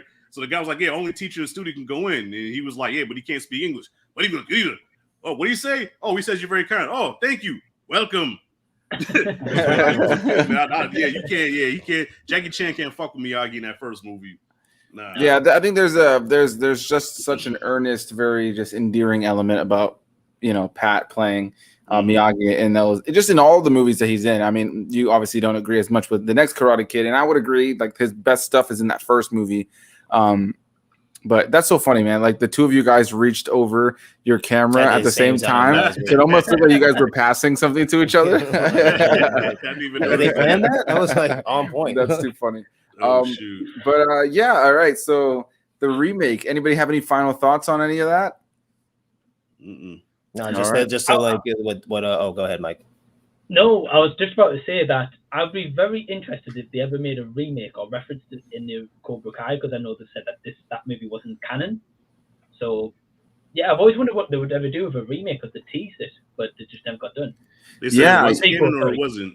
They said it was canon or it wasn't canon. So it's not canon, but originally they said they'd go and make a sequel to that remake because it was like really successful at the box office. But it just didn't happen. So I would have loved to have seen what they would have done with that. Yeah, it did make a shit ton of money, didn't it? It made a shit ton of money. Yeah, I remember going opening night, and that the line, I was waiting in a line at the theater I was at that was like pretty long for probably like a little over an hour. And it's just crazy. Like obviously movies and theaters are so different now. But you were gonna say real quick, Rob? No, it's just like what Rashad said about the whole like, do you think like Jackie Chan's entrance in defending his pupil was comparable to Miyagi's? Yeah, no, I mean, I love Jackie Chan, but there's something about Miyagi coming down from that fence, and then the kids being in the skeleton costumes. There's just something nostalgic about that overall it's more impactful is what I would say. It's more impactful. Like, yeah, it's the Jackie Chan one is cool. It's awesome to like look at and watch and see the flow. It's like badass. But the Miyagi defending of Daniel is just like, I don't know, man. It's iconic because it just feels more gritty, more real. I don't know. I think that's a little bit more influential than the Jackie Chan defending one. Facts. Yeah. I think they both have like such positives, and I love to hear that overall, nobody hated this one. Nobody hated this one. So like, I guess it looks like the next Karate Kid is at, the bottom of everybody's list except for mine, because the third one is at the bottom of mine. Yeah. Let's go ahead and jump into Cobra Kai, and this will be what we wrap up the stream with. So thank you to anybody who's watching live or anybody who's been watching after the fact. It's been such an awesome time to talk about the Karate Kid movie so far, and I know that it's already probably like past 11 o'clock at night over where Mike is at right now, and he works in the morning. So we're not going to take too much more of his time, but we are going to get into it, and we will be talking spoilers. I should have given a spoiler warning before the movies, but I figured those movies have been out for so long, who cares? But with Cobra Kai being a little bit newer, if you have not watched it, if this conversation has excited you to watch Cobra Kai, don't get spoiled by us. But if you have seen the show and you want to just listen to our thoughts on it, here we go. Before we do that, though, I want to just pose one last question to all of you guys. Would you be excited? And just, you have to take it for what it is. In this next season, if we got appearances from Hilary Swank, Jaden Smith, and Jackie Chan, would you be excited by all of those appearances? Some of them, none of them. Rashad, we'll start with you. Hilary Swank, I wouldn't mind, because it would be cool to see Miyagi's two students finally meeting. You know what I'm saying? So Hilary Swank, I wouldn't mind. And plus, she's a dope ass actress. You know what I'm saying? Like, she can act circles around anybody. So it would be cool to see her and Ralph Macchio play off of each other. Jaden, hell no. Jaden, no diss to Jaden, man, but Jaden looks like he just did one drug too many, man. Like, that's what I'm saying, bro. Like, he doesn't he can punch his way out of a wet paper bag. Like, not now. Keep Jaden out of it. Even Mr. Han, because Miyagi is the backbone of this series. Even though he's gone, he's passed on, but Mr. Miyagi, Pat Morita, is the soul of this show. And to bring Mr. Han in there, I think will kind of, take it away from that. So yeah, I say, out of respect for Miyagi, Leave Han out of it. Gotcha. What do you think, Mike?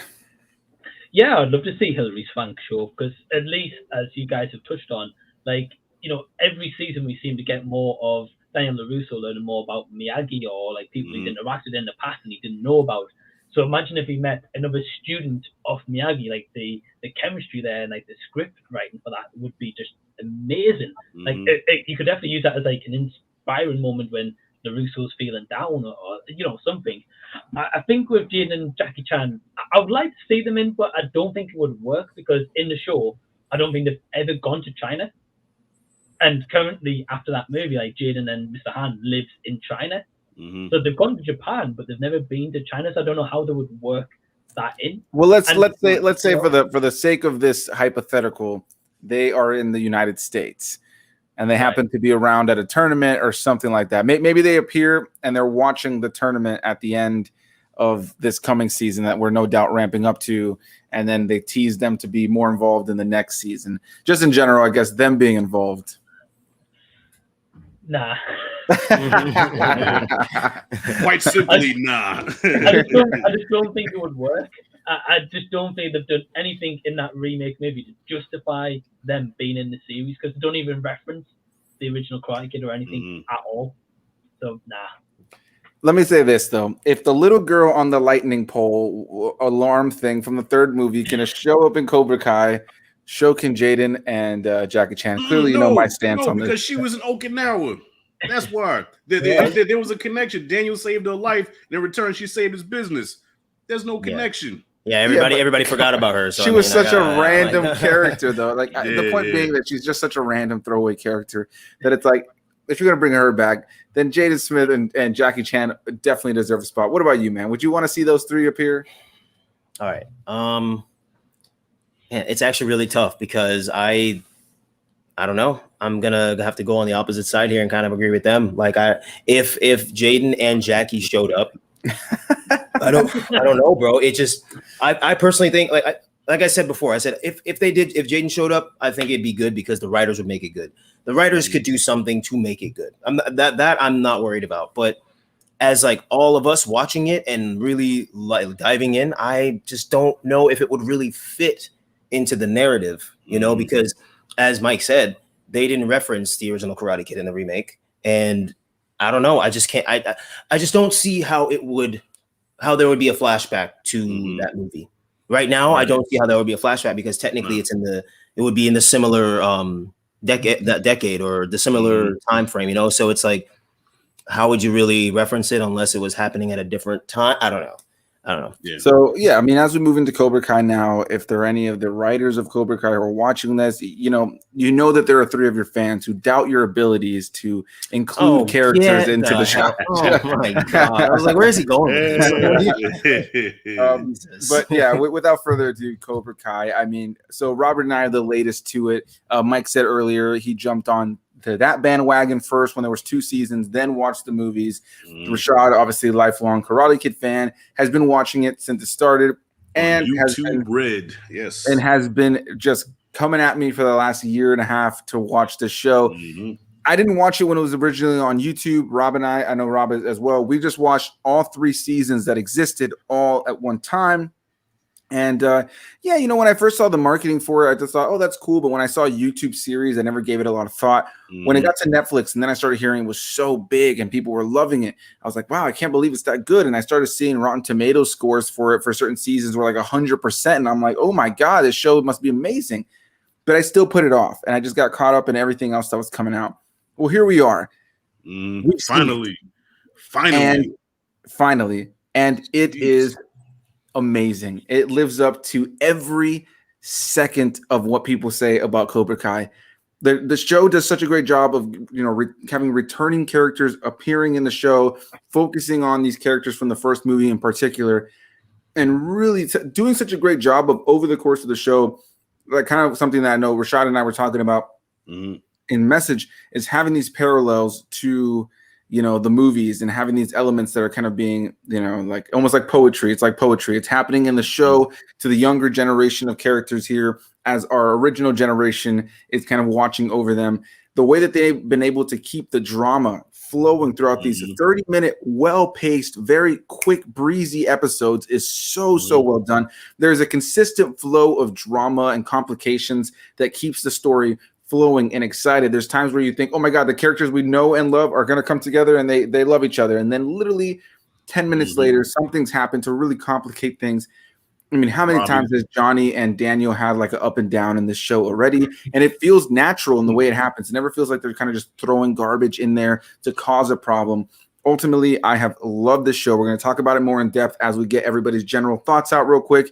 But man, I'm loving this show. Every episode put a smile on our face. It was the instant, let's get to the next episode as soon as we can. We were so sad when we were tired and ready to go to bed, because we were just like, okay, we can't stay awake for another episode, but man, could we? And it's an amazing show. Rob, let's jump to you since we experienced this together. What are your thoughts on Cobra Kai as a series so far? Honestly, one of the most amazing and well-written TV shows that is out right now. And I know that's a big and bold statement, but I mean, there's so much content out right now. There's too much that if you aren't people like us or just lovers of cinema, you just won't get to even a quarter of it, So seeing as to how we watch so much stuff, this is just the way how it is, like the lightheartedness, but the realness, the drama, but also the great dry humor or just the obvious humor. You know what I mean? There's just so many elements to this show that make it so good. There's not many TV shows that you can watch one episode of, and by the end of the episode, you're like, that was dope. Yeah, and that was exactly that for us. Like, we had just come off of the remake, like maybe a couple hours earlier, and we were like, let's slap on that first episode of Cobra Kai. And as soon as it ended and that outro music started, like me, Haley, and Rob were like, oh man, like that was really good. Like, it just made me feel like so much love and energy and excitement as a fan for the Karate Kid movies, like more than I did watching the Karate Kid movies. And I mean, it's crazy the writer's abilities to really make this series so much better in hindsight. And another show that just recently did this, and we're going to hop over to Rashad's thoughts on the show now, is Chucky. I don't know if anybody else has watched Chucky, but the Chucky series, it's done such a great job. I would compare Chucky kind of to Cobra Kai in the sense that it's done such a great job of introducing new characters, but the flashbacks and even the like previously on Chucky at the beginning of the episodes would show actual footage from the movies, the exact same clips from the movies, and they would play off of that in the episode. And the show is so reliant on the fact that you have seen, like, it tells its own story that you can follow, but all of it is ingrained in the fact that you have seen those Chucky movies. And the Cobra Kai is the same way. It builds up its own characters, its own story that you can follow, but it really relies on the emotion being that you know who these characters are and what's happening. And it's just an amazing time to be alive that all these shows based on like 80s properties and stuff are just still thriving, and now these things have movies and shows that are able to expand it all, whether it's something that's been doing it for a while like Star Wars, something like Chucky that just started, or Cobra Kai that's essentially perfected it. It's amazing. It's amazing. So Rashad, let's hear your journey with Cobra Kai, since you've been with it longer than all of us. Yeah, listen, now can you imagine how I felt when I got YouTube Red for this show, right? Imagine how I felt in 2018 where I'm watching this amazing, like I binged it like in one night. All right, I had me a bottle of tequila, and even though tequila make you black out after a while, I vividly remember everything. I binged that first season, and I could talk to nobody about it because nobody's seen it.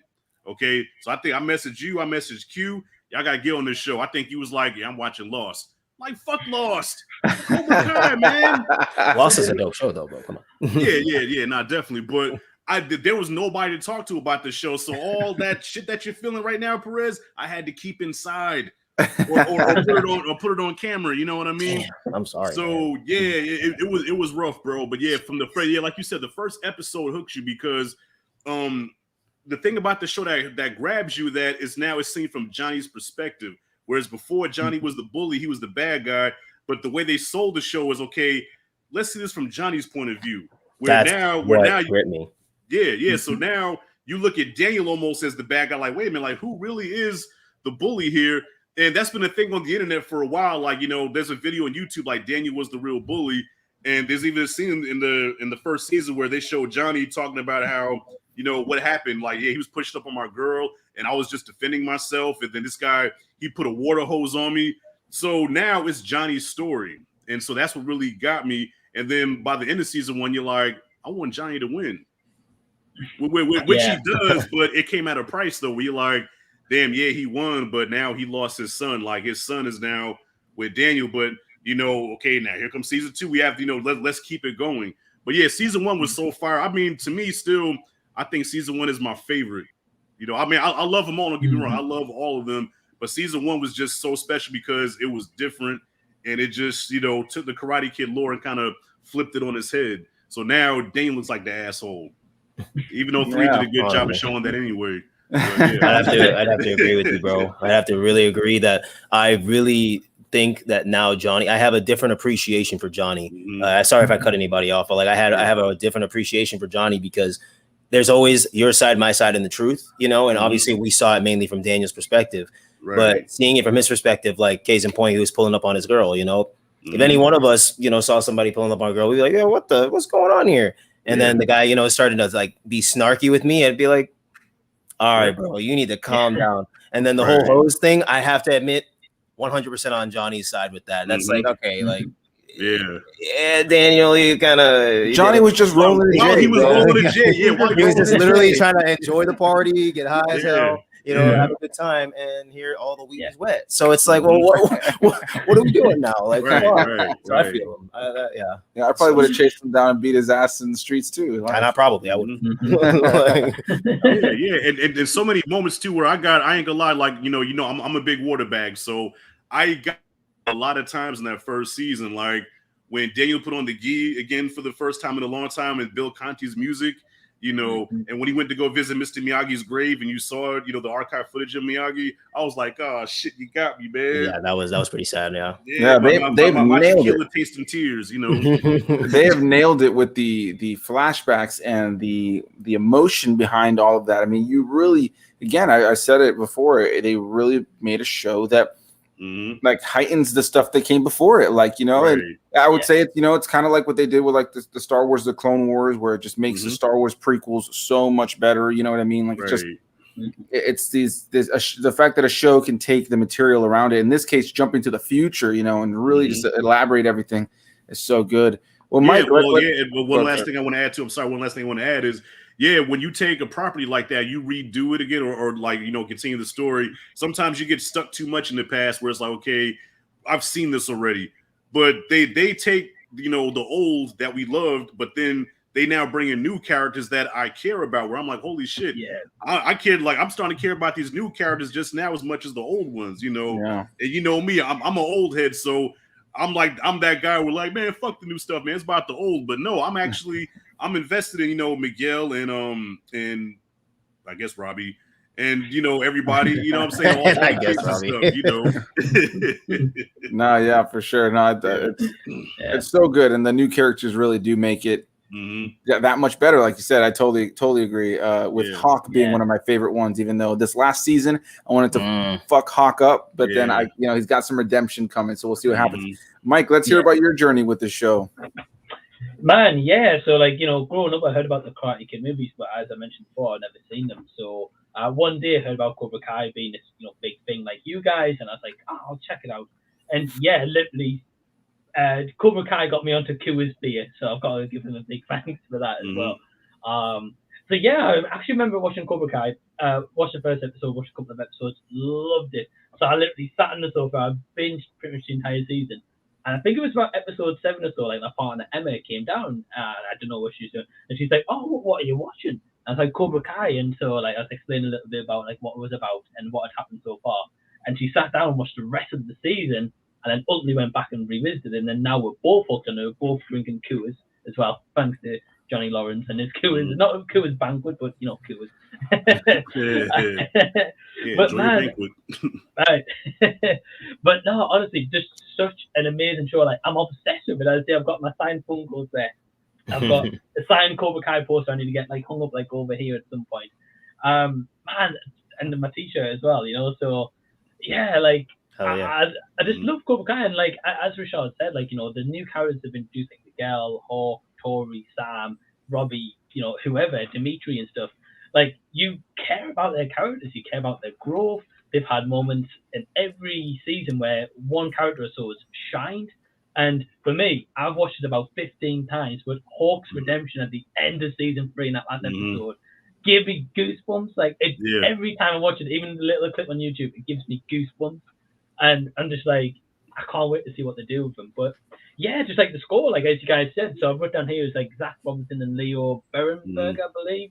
Like, you know, like there's like Quiver, there's Strike First, there's so many great scores, and the music's elevated in the scene. And like I say, like that fight scene at the end of season 3 where Hawks are doing, like that music kicks in.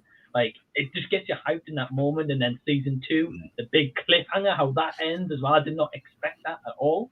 Like, poor Miguel, jeez. And then, like, even when he's recovered, Robbie's trying to beat the shit out of him. I'm like, the guy just got out of hospital, you know. We actually just got spoiled with that, man. That's crazy. Yeah, we got spoiled that happens to Miguel literally just a couple of episodes. Just a couple of episodes before it happened. And we didn't know the exact context around it, but we were on Netflix catching up. And, you know, if you don't like do something, we were waiting. I think one of us, again, like went to the bathroom or we stopped to talk or something. It was in between episodes. And, you know, if you leave Netflix alone for a moment, it'll start showing you like the different shows.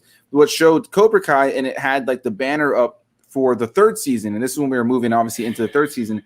And right there at the center of the poster is that shot of Miguel in the wheelchair. And I'm like, no. Well, we both saw it at the same time. And I looked at him like, oh, man, that's crazy. We really just saw that.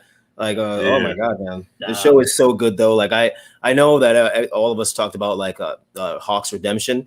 But for me personally, I kind of still want to see Hawk get his shit rocked, bro. Like, I think he is. You know what I'm talking about? Like, he needs, like, everybody that has a redemption needs to get their shit rocked, you know? Like, there's an anime we watched called One Piece, and in there, I'm obviously not going to say character names and stuff, but somebody kind of, you know, gets rocked, you know, on the crew, and it's kind of like, oh, okay, well, right, well, I won't question anything ever again. And it's kind of like, you need that. Like, I think Hawk really just needs to get, just, you know, have that other coming to Jesus moment other than the one he already had. But other than that, man, you know, I don't know. Can you guys think of like any real like big negatives at all about this show? I genuinely can't. I think it's a damn near perfectly written show that really honors the original like series. I think without a doubt it's the best Karate Kid thing to exist. I think it's better than all the movies. By the way, I do really want to say, I do see there are some comments here. We've been talking, some of them have been going by, some of them have been talking to each other in the comments. So I'm sorry if we haven't been super focused, but I just noticed that that Mike's girlfriend jumped in here and decided to let us know that she started watching Cobra Kai with Mike for the attractive old men and storyline. Well, there you have it. That's fantastic. Oh man, but what if Rob was saying? Definitely. Hawk is gonna get his, because even though I really like Miguel, we all like Miguel, but what happened to him was almost, I don't want to really call it karma, but by the end of season 1, Miguel was starting to really turn really dark. You know, as far as him even fighting Robbie dirty. So, you know, that's what happened. So at the end of season 3, with Tori stepped to Hawk like, you know, you better watch your back. It was that moment where I knew season 4, Hawk is gonna get fucked up. Especially with Terry Silver coming in the picture. Hawk is gonna get his shit wrecked for real. Even though he had his Vader moment, you know, like I saw that scene automatically. I thought Return of the Jedi, you know, the whole no. I said, oh shit, he had a Vader moment, man. It doesn't even have to be a big fight, bro. It doesn't even have to be a big fight. All I need to see is somebody just knock him out real quick. That's it. That's all. That's really all I want. Well, Robbie has his number, man. Like Robbie and Miguel are like the 2 top tier fighters, because I think Robbie and Hawk had a couple of fights, and each time Robbie got the best of him, you know. And when it comes to Robbie and Miguel, you know, I think it's tied up now, because Miguel beat him in the tournament, and Miguel technically won that second fight. He let him go, and Robbie sucker kicked him, you know. Yeah. So I have a question for all of you guys, and you know, we'll start with Rob, go to Rashad, and then go to Mike. Okay. Are you guys team Cobra Kai or team Miyagi-Do / Eagle Fang for this next season? Starting with you, Rob. For the next season, I'm gonna say Miyagi-Do and Eagle Fang, just because I really hate Johnny Kreese. Like I really hate him. I think that man should get kicked off a cliff. and fall into some sharp rocks. But like, I mean, I want to see Daniel and Johnny work together and try and teach these kids karate together, because their styles are complete polar opposites. So to see them try to work together, and what's his name? Daniel's like thing, and then he's Kata. like, punch him first. I want to see that. I want to see that. That's gonna be dope. Hey Rob, do you think Daniel's going to teach Johnny his movements? I think Daniel's gonna do this. Yeah, bro. Like, he's gonna teach his students. That's what I'm saying, bro. Like, it's different. Like, just the different. Gosh. Like, I don't understand, dude, how everything is Macchio. And I gotta give so much love to the character of Johnny in this show, because him being so detached from just reality is what send it to the internet. Like, he's just so like he's just it's almost like he was thrown into a time capsule and just waking up in the 80s like Encino Man or something. Like, like, where have you been all these years? We don't know about the internet. You don't know what Facebook is. He's just so detached from everything. But I think that's what makes the character so funny. You know what I'm saying? I agree.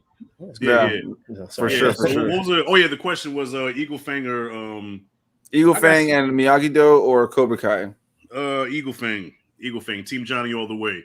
But it's cool they're working together. Like, you can see Johnny teaching Daniel, his shit, and vice versa. But yeah, I'm Team Eagle Fang all the way, man. Right about now, I'm not the biggest fan of Daniel. I have an appreciation for him in season 3. He wasn't as annoying in season 3. I like the whole thing with him in Chosen training in Okinawa. But cool. Johnny all the way, man. Yeah. What about you? What about you, Mike? Same thing? Eagle Fang? Same, man. Yeah, like, this Cobra Kai in the Karate Kid movies, like, no one would have ever thought 30 years ago these two were going to team up one day and be on the same page to an extent. Like, even in Cobra Kai, they've teased moments where they've actually gotten really along and they've actually getting on great.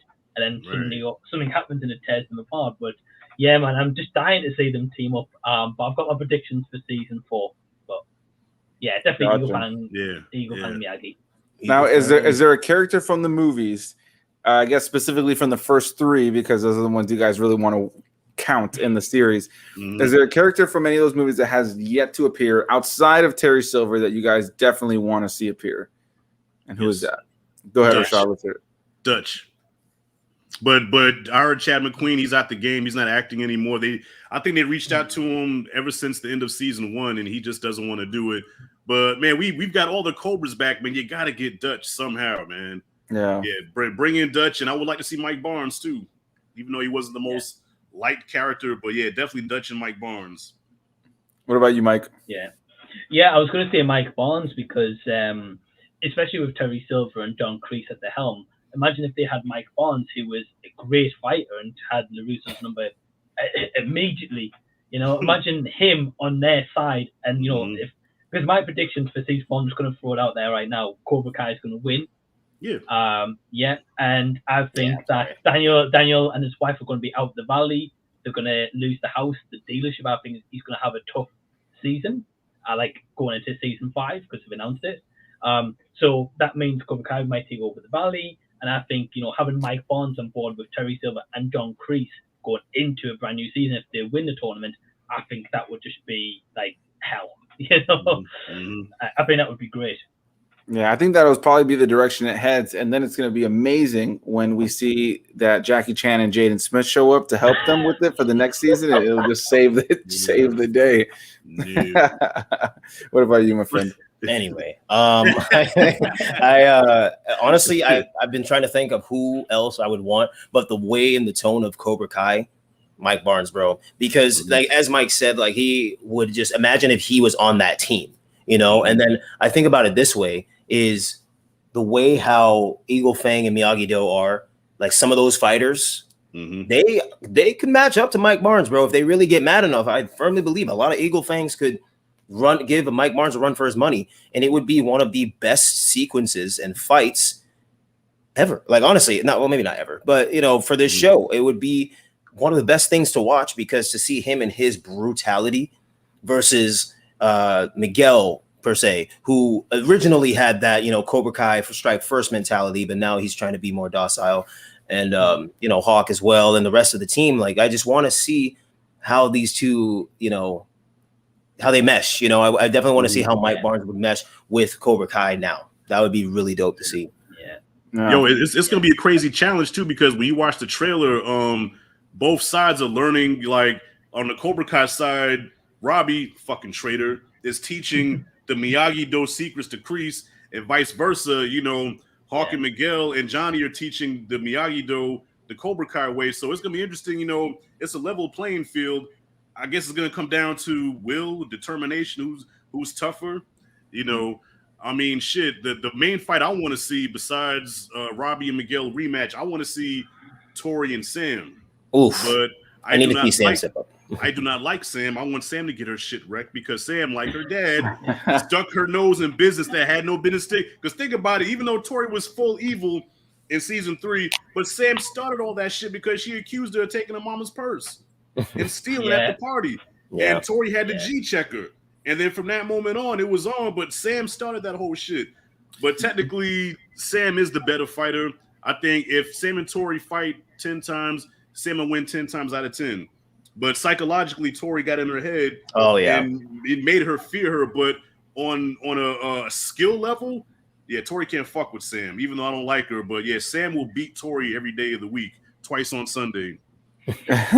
So I guess I have to ask now, of the two main men and women, or men and women, I don't know why I said man and woman. Anyway, of the two mains, do you guys prefer Robbie or Miguel, or Tori or Sam?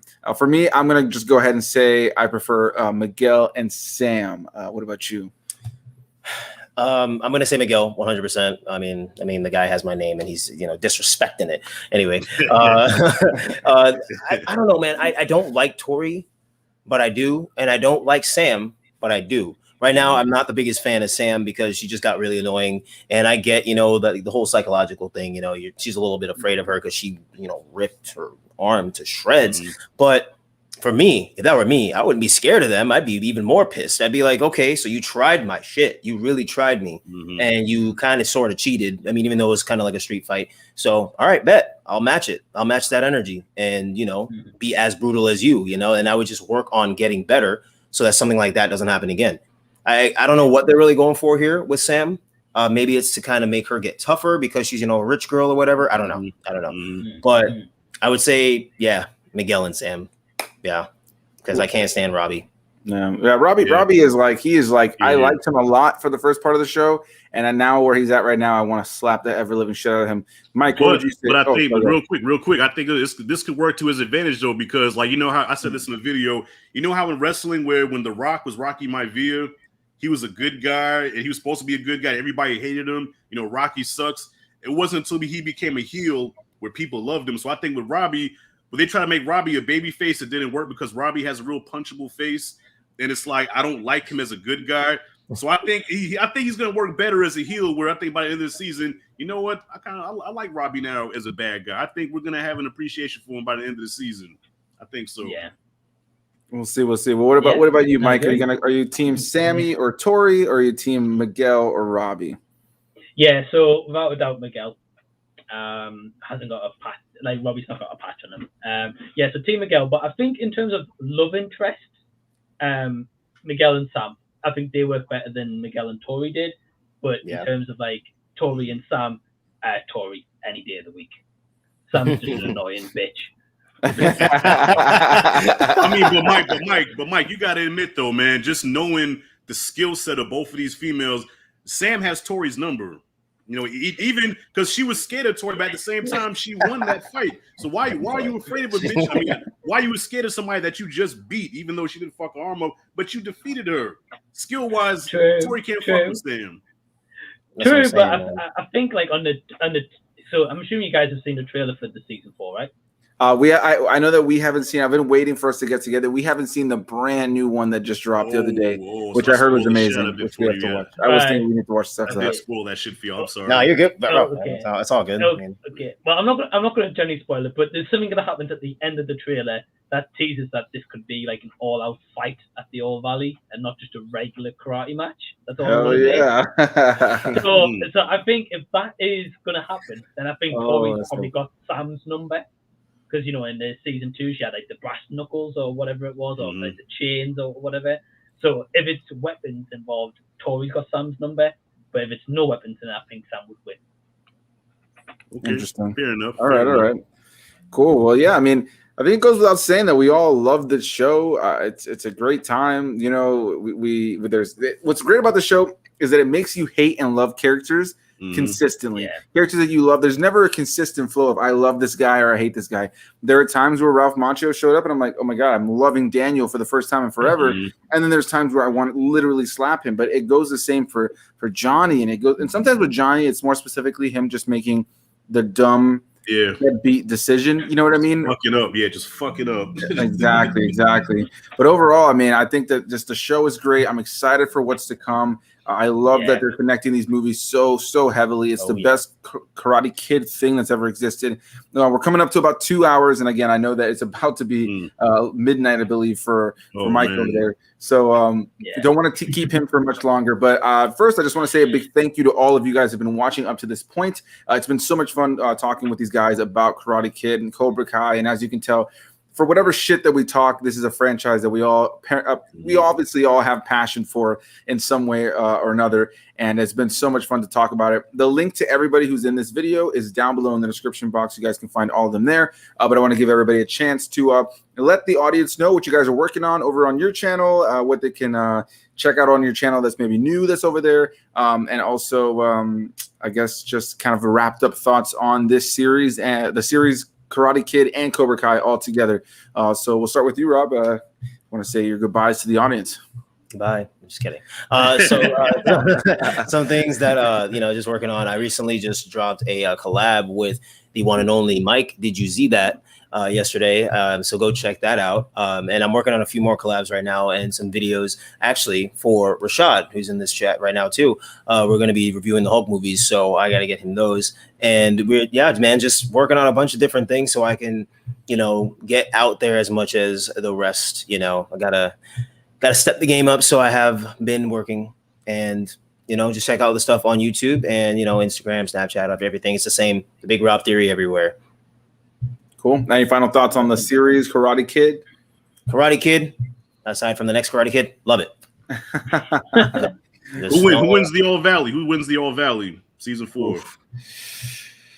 I'm not gonna lie to you. I think I'm gonna go Cobra Kai just because the way of the show, how it's going, I can tell that they want like Cobra Kai to win at least once. So I'm sorry, but that does have to happen. I firmly believe that has to happen. And then once that happens, as I think it was Mike who said it, there's going to be that downfall with, Daniel and like the business and everything. And I think that it's going to build up for something else. So I think that they are going to win solely so that the show gets even more interesting. Because I feel like majority of people right now want, Eagle Fang and Miyagi-Do to win because now they join forces. I think that they're not gonna. I don't think that and I think that they're gonna be pretty bad too. So you pick Robbie to win because Robbie's the top guy. Yeah. Unfortunately, this time around, I am gonna say Robbie just because of the brutality of Cobra Kai. And I think that with the two dojos, it's gonna be a little bit much at first for them. So I like a little bit much as in like learning the different ways of things. So. Yeah, I'm in the mentality that they may have a falling out halfway through the season, and that what they thought they were going to be working together, but by the end, it's really going to be this triple all out, everybody wants blood kind of thing. I mean, I could be wrong, but I have a feeling it's going to go in that direction. And if that does go in that direction, I'd like to see Eagle Fang win. Why can't I speak tonight? It's my mouth is turning off. But I would love to see Eagle Fang win. And that's what I'll say on that. Rashad, so what can people check out on your channel? What's going on over there? And give us your final thoughts on this series overall. All right, Rashad G Reviews. Come check me out. I talk about just anything I want to talk about. I just dropped a video yesterday that nobody watched for I did a review for West Side Story. Nobody cared. But as far as I talk, I talk movies, shows. Sometimes I get into the political thing. And I have a new series called You Ain't Shit. So I take characters from movies that we're supposed to like, and I give all the reasons why they ain't shit. Okay, those ones coming up next. All right, Perez, check that one out. As far as collabs go, Perez, we doing the Lego movies. So I have one more, the Lego Ninjago. I think we have to do. Yeah. And for me, you're doing Scarface next. I'm about to get you into the gangster joints. Yeah. Right. And yeah, like Rob said, we're doing the Hulk series, so we're gonna start with the Bill Bixby Hulk all the way to Ruffalo. So excited about that. And yeah, Mike, man, you need to collab again because we haven't worked together for a minute, bro. So yeah, we need to get some shit going. But yeah, and wrapping up about the Karate Kid, one of my favorite franchises. Love the first movie. Really liked the second movie. Didn't care for the third movie. Next one doesn't count. Karate Kid 2010 surprised me. I was like, okay, not bad. I'll call a spade a spade. Cobra Kai is the illest show right now. And yeah, prediction. Yeah, Robbie's gonna win the All Valley. Unfortunately, he's gonna go up against Sam in the final. It's gonna be LaRusso versus Lawrence. Sam versus Robbie in the finals, and a dramatic. Well, unless they do the whole Battle Royal thing, that'll be tight too. If they do like a Survivor Series / Royal Rumble type deal in the All Valley, that'd be cool. Dope too. But yeah, I see Robbie coming out on top. That's it, and that's all. All right. What about you, Mike? Yeah, so my channel did usually that. Currently working for a Christmas special at the moment. I'm going to be dropping a video in a couple of days' time with Jacob and Blacktastic Media. Almost Christmas from 2016. Really hyped to talk about that one. Got Death Note coming with Anthony A. Perez. And then at some point, Anthony and Rob are going to join me for the Netflix Death Note, which, yeah, that's a disaster. That's worse than Karate Kid Part 3. I'm calling it. But yeah, so I've got that going on. And then in January 1st, starting the Michael J. Fox filmography, which I've been working on for a long time. So Rashad's got me on 2 of those. He's on Class 1984 and Teen Wolf, which are already just on private, ready to go. And yeah, overall thoughts on the series, man, love it. And again, like I got to agree with you guys, Cobra Kai just elevated this entire series to the point where Karate Kid's now got a 4K transfer release as well, like physical media. And I don't think that may have happened if Cobra Kai didn't take off and elevate those movies and produce numbers for Netflix, Amazon Prime, whatever the hell it's streaming on at the moment. And yeah, predictions for season 4. Cobra Kai's got to win because otherwise, if they lose and they got to leave the valley, you can't really call the show Cobra Kai anymore. It'd be called Miyagi-Do or whatever they would. Yeah. And I think it's just going to turn into like a really dark patch for Daniel LaRusso where he's always been on top and he's actually going to be Johnny Lawrence level, like right at the bottom and working his way back up. Could even cause a divorce in his marriage because, you know, his house may get put on the line if they lose the valley in the dealership. And his wife's going to be like, so you've lost this due to karate? So, yeah, predictions for season 4, Cobra Kai's going to win. Daniel LaRusso's going to like experience like an all-time low, and I think it's going to be interesting to see how he gets out of that. And I think Johnny's going to have to help him get back from being a drunken bum as such to getting on top. Interesting. Now, question to you guys. This will be the last question, and then I'll wrap it up. And I always want to thank my guest for joining me. How would you guys feel if at the end of the show, Eagle Fang did win or Miyagi-Do did win, and Cobra Kai was pushed out of the valley, and they changed the name of the show kind of like they did with Falcon and the Winter Soldier, where it went to Captain America and the Winter Soldier at the end of the show. We know the next season is called Captain America, the Winter Soldier. Would that be a bad thing for you guys? Or would you want it to stay as Cobra Kai? Stay as Cobra Kai. We need them as villains, man. Like who are they gonna go up against? You know, I agree. Literally, we need them. Yeah, I get it. Yeah. Maybe have them win. No, never mind. Just keep it Cobra Kai.